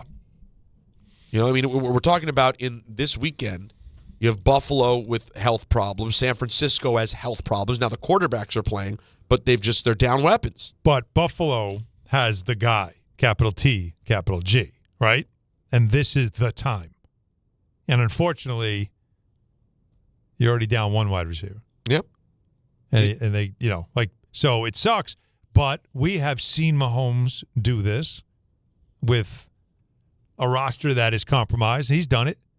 But this still have to have one guy, his Kelsey, and it's got to be Cook, right? But you know who? Yes. But you know who never gets hurt is the head coach. Right. And every time, and Don used to talk about this quite a bit, and he was always right. Oh. Every time Mahomes was going into these battles where he was outmanned, he had the walrus, cuckoo, cuckoo, Andy Reid, right there on the sideline. I don't know. I think none of the three of us know enough about football to know if Sean McDermott is truly an add-on to what Josh Allen does or a hindrance. But we know he's not Andy Reid. No, he's not one of the greatest offensive minds of all time holding that clipboard. Because Andy Reid had a resume in Philadelphia. And interestingly enough, the Eagle fans didn't appreciate it because he didn't win the big one, but he did go to a Super Bowl, 4 straight championship games. It's not his fault Donovan McNabb got sick and winded. But things happen. Just didn't work out, but he had a really good team. By the way, he had the Alex Smith Chiefs as a really good team. Right, so McDermott doesn't have that. So we won't know. It'll be not to the level of Belichick and Brady, but we're going to find out at some point whether, who needed who, and I have a feeling I know the answer. So we'll see whether they can pull it together, because it'll be a big win should they knock off Denver in Denver. Chargers have fired offensive coordinator Greg Roman and offensive line coach Mike Devlin. I've never been able to more easily, it took me all year, guys. I didn't know what I was doing the entire year. But by the time we got to the playoffs, I at least had a read on the teams who were playing. Mm-hmm. Our conversation about that game was so easy. The offensive line for the Chargers will not hold up. Herbert's too beat up. They're not getting anything. It literally, and then you just watch the game. Yep. And the Patriots offense basically didn't have to do anything. They just had nothing there. And now Greg Roman and Mike Devlin are out after that 16-3 loss to the Patriots. Of course, the biggest news of the day, Mike Tomlin calling it a career. Here's Adam Schefter on SportsCenter. This is a Mike Tomlin decision, and this clearly is something that has been on his mind for quite some time. There were people I've spoken with who were with him over the summer who sensed that it was going to be his last season. It built up. You don't lose the game last night, call a team meeting for 2 o'clock to inform your team that you're stepping down as the Steelers head coach without being fully convicted on this. This is a historic day for the Pittsburgh Steelers, for Mike Tomlin, the longest tenured head coach in the National Football League. And this is something that he clearly had been thinking about and had come to the decision to make today or as soon as the Steelers season ended, which just happened to be last night. I don't know. You buy it? Or was it told to him, this is your last season? Unless you go out and win a championship, I think this. Well, I don't think they have that relationship that way. This is the question I asked in the room earlier when we saw each other. It's a great story that the Steelers have never fired a head coach. But Don, once you have the brand of we don't fire our head coach, can't you say we'd like to keep it that way, Mike? You've had a great run, but why don't you go out on your own terms? Well, I mean, these conversations, I don't know if they walked in the door on the day of training camp and told him this is it. But there might have been a mutual understanding. I'm not feeling this. It's been It's been a long time coming. Let's see how this season plays out. And the season played out like most of their seasons play out. Barely make the playoffs and then get bounced in the first round. So I'm sure there was some sort of mutual understanding that unless something amazing happens and we make a run to the Super Bowl and you feel rejuvenated, that in all likelihood this is going to be it. Now, maybe was it training camp? Was it preseason? Was it week 1, week 4, where the conversation's like, all right, this feels like this is going to be it. How are we going to deal with this? Because you're not going to coach us next year. And if that was said to him, then Tomlin's like, all right, well, then I'll just step down when the season is over. And everybody saves face, right? They had a conversation. Nobody got fired. They had a conversation. Right. They had a plan. This was collaborative because you don't do that with Mike Tomlin. You coach somewhere that long, you have personal relationships. So this wasn't one of those they marched into his office and told him you're gone. I think John Harbaugh was caught by surprise. I don't think Mike Tomlin was. This was coming. Yeah, it was coming, and it was clear. But Mike, do you think he wants to be part of a rebuild? He knows Aaron Rodgers is 42. He's not coming back as 43-year-old quarterback. They know they've got to go through a rebuild. They tried to go for it this year, made a couple of moves late in the season after they added Rodgers to see if they could make a run. It didn't happen. It's now time to move on. But the question to me is, what if Tomlin wanted to stay? But I think would they have honored that? Have to. I think that was no. I think that was already known. I don't think this is something that happened over the last couple of weeks. No, but what I'm saying is they both kind of felt the same about each other, right? But what if they didn't? Would the Steelers just let him continue to coach? Or would they have done the first thing in half a century, and that's fire somebody? Yeah, what if they blow out Houston last night and then next week lose a hard-fought battle to New England? I still think you're doing... Time to mix it up. This is like you going out. You're trying to go out. Look, winning that game against Baltimore. To me, you lose that game. We've already talked about this. It just was delayed a week. It was a field goal. A missed field goal. Otherwise, we would have already talked about this. You might have talked about it before you knew John Harbaugh was fired. Because John Harbaugh would have continued to coach. And John Harbaugh. And him too. And I also feel that if that field goal was good, and the same thing happened to the Ravens last night, John Harbaugh still gets fired. Yeah. So that whole meme with left, right, field goal, So Steve Bisciotti, and real quick, before I get to Steve Bisciotti, I do want to say you're listening to ENN on Don, Hahn, and Rosenberg, WHSQ and WCBS FM2 HD2 in New York. Here's Ravens owner Steve Bisciotti. Would Loop's field goal have saved Harbaugh's job? If Tyler Loop makes that field goal, is John Harbaugh still here coaching this team? For a week. For a week, okay. Well, there you go. Wow. They knew what they would. They knew it was time. Lamar was done. That is, Don, is that the most honest answer we've ever heard from an owner, like ever? Yeah. You don't hear that every day. I respect the hell out of this. I guess it's kind of similar to what happened to Joe Girardi with the Yankees, right? Like they were going to move on. But wait a minute. What if you won Game 7 and went to the World Series? We were going to move on. But I like what you're saying, Peter. It's like you don't get this. Never. Love this. I love it. It's not that hard. No, he's keeping it honest. It was done. It was already done. But if it is the way we said, where Lamar Jackson had a say in this, if you're going to back up your quarterback, don't you have to say that? Yeah. Yeah. What are you going to do? Pretend? I mean, yeah. And he says it. He says Lamar is involved and wants to be involved. Like they are all. They've committed. Yeah.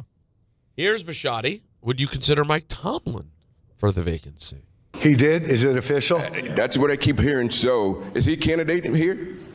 Holy shit, Mike! Wouldn't that be awesome?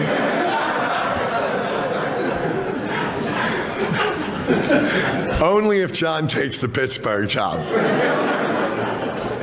Wow, wouldn't that be interesting? I don't know, that thing last week maybe disqualified him for my opening after our kicker missed a kick to let them advance. Good for Mike. Yeah, I don't know. Talk to him. I love Mike. I mean, I've admired Mike for 18 years, and that's really shocking that he did it that way. But yeah, that's kind of crazy. Hey, Don, That laughter, is that acceptable? Don accepted it. Was. It was Why legitimate. did I not say? Because that was You didn't do genuinely the because it was actually funny. And shocking to hear that from an owner. It was just, that's great stuff. The candor was just, it was so good. You do hear this sort of normal way of talking, and you do quickly realize why this team is good from the top. Why is it so refreshing when someone just speaks plainly? And why does that happen to be an organization that's run perfectly? Exactly. That you get someone who's normal, straight shooter. I can talk to you like adults. I don't have to act like it's military and I'm hiding. Right. I like Tom. Or it's corporate and we have shareholders, so we have to keep things on the up and up, and we don't have to share everything. No, it's just sports. Well, This is all we're doing here. You know what there is an absence of? What's that? Paranoia. Yes, very good. That's where all the paranoia comes from. He's very comfortable. Hey, listen, I'm comfortable. Mhm. I'm the man. I got the team. I made the right decision. Next question. I like it. Dallas Maverick star Anthony Davis expected to undergo surgery to repair ligament damage in his left hand. Alan, he'll be out several months. Yeah, he just That's struggles. It. But, he did say something on social media about don't believe some of the reports or Don't something. believe the hype is a sequel?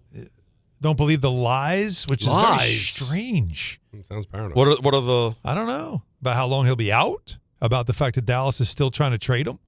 That teams could be still interested in getting him because he would be available for the playoffs? I don't know. But what's Kyrie's status? That guy, they're still waiting to get him back. But now at this point, do you bother? Again? Yeah. So they have another year where you get him back and they have to bail because it's been his career. Yeah, but AD, man, like people make fun of him. You think he can't control his brittleness? It is what it is. He is just brittle. Listen, as a guy who tore his meniscus running up the stairs, I understand. The Diamondbacks acquired Nolan Arenado from the Cardinals. Oh, wow. Yeah. Okay, so he finally moved. He has finally moved. That's right. The Cardinals received Jack Martinez in the deal, and they sent $31 million to the Diamondbacks to help cover the $42 million remaining on Arenado's contract over the next 2 years. That will do it for ENN, an early edition brought to you by Ramsey Mazda. Get more for your money at Ramsey Mazda, like a new 2026 Mazda CX-50 or the Mazda CX-90.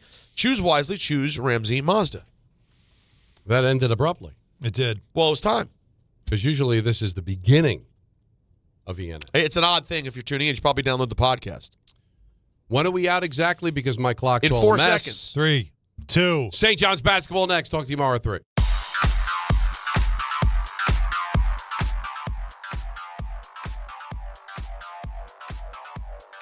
And now it's time for traffic.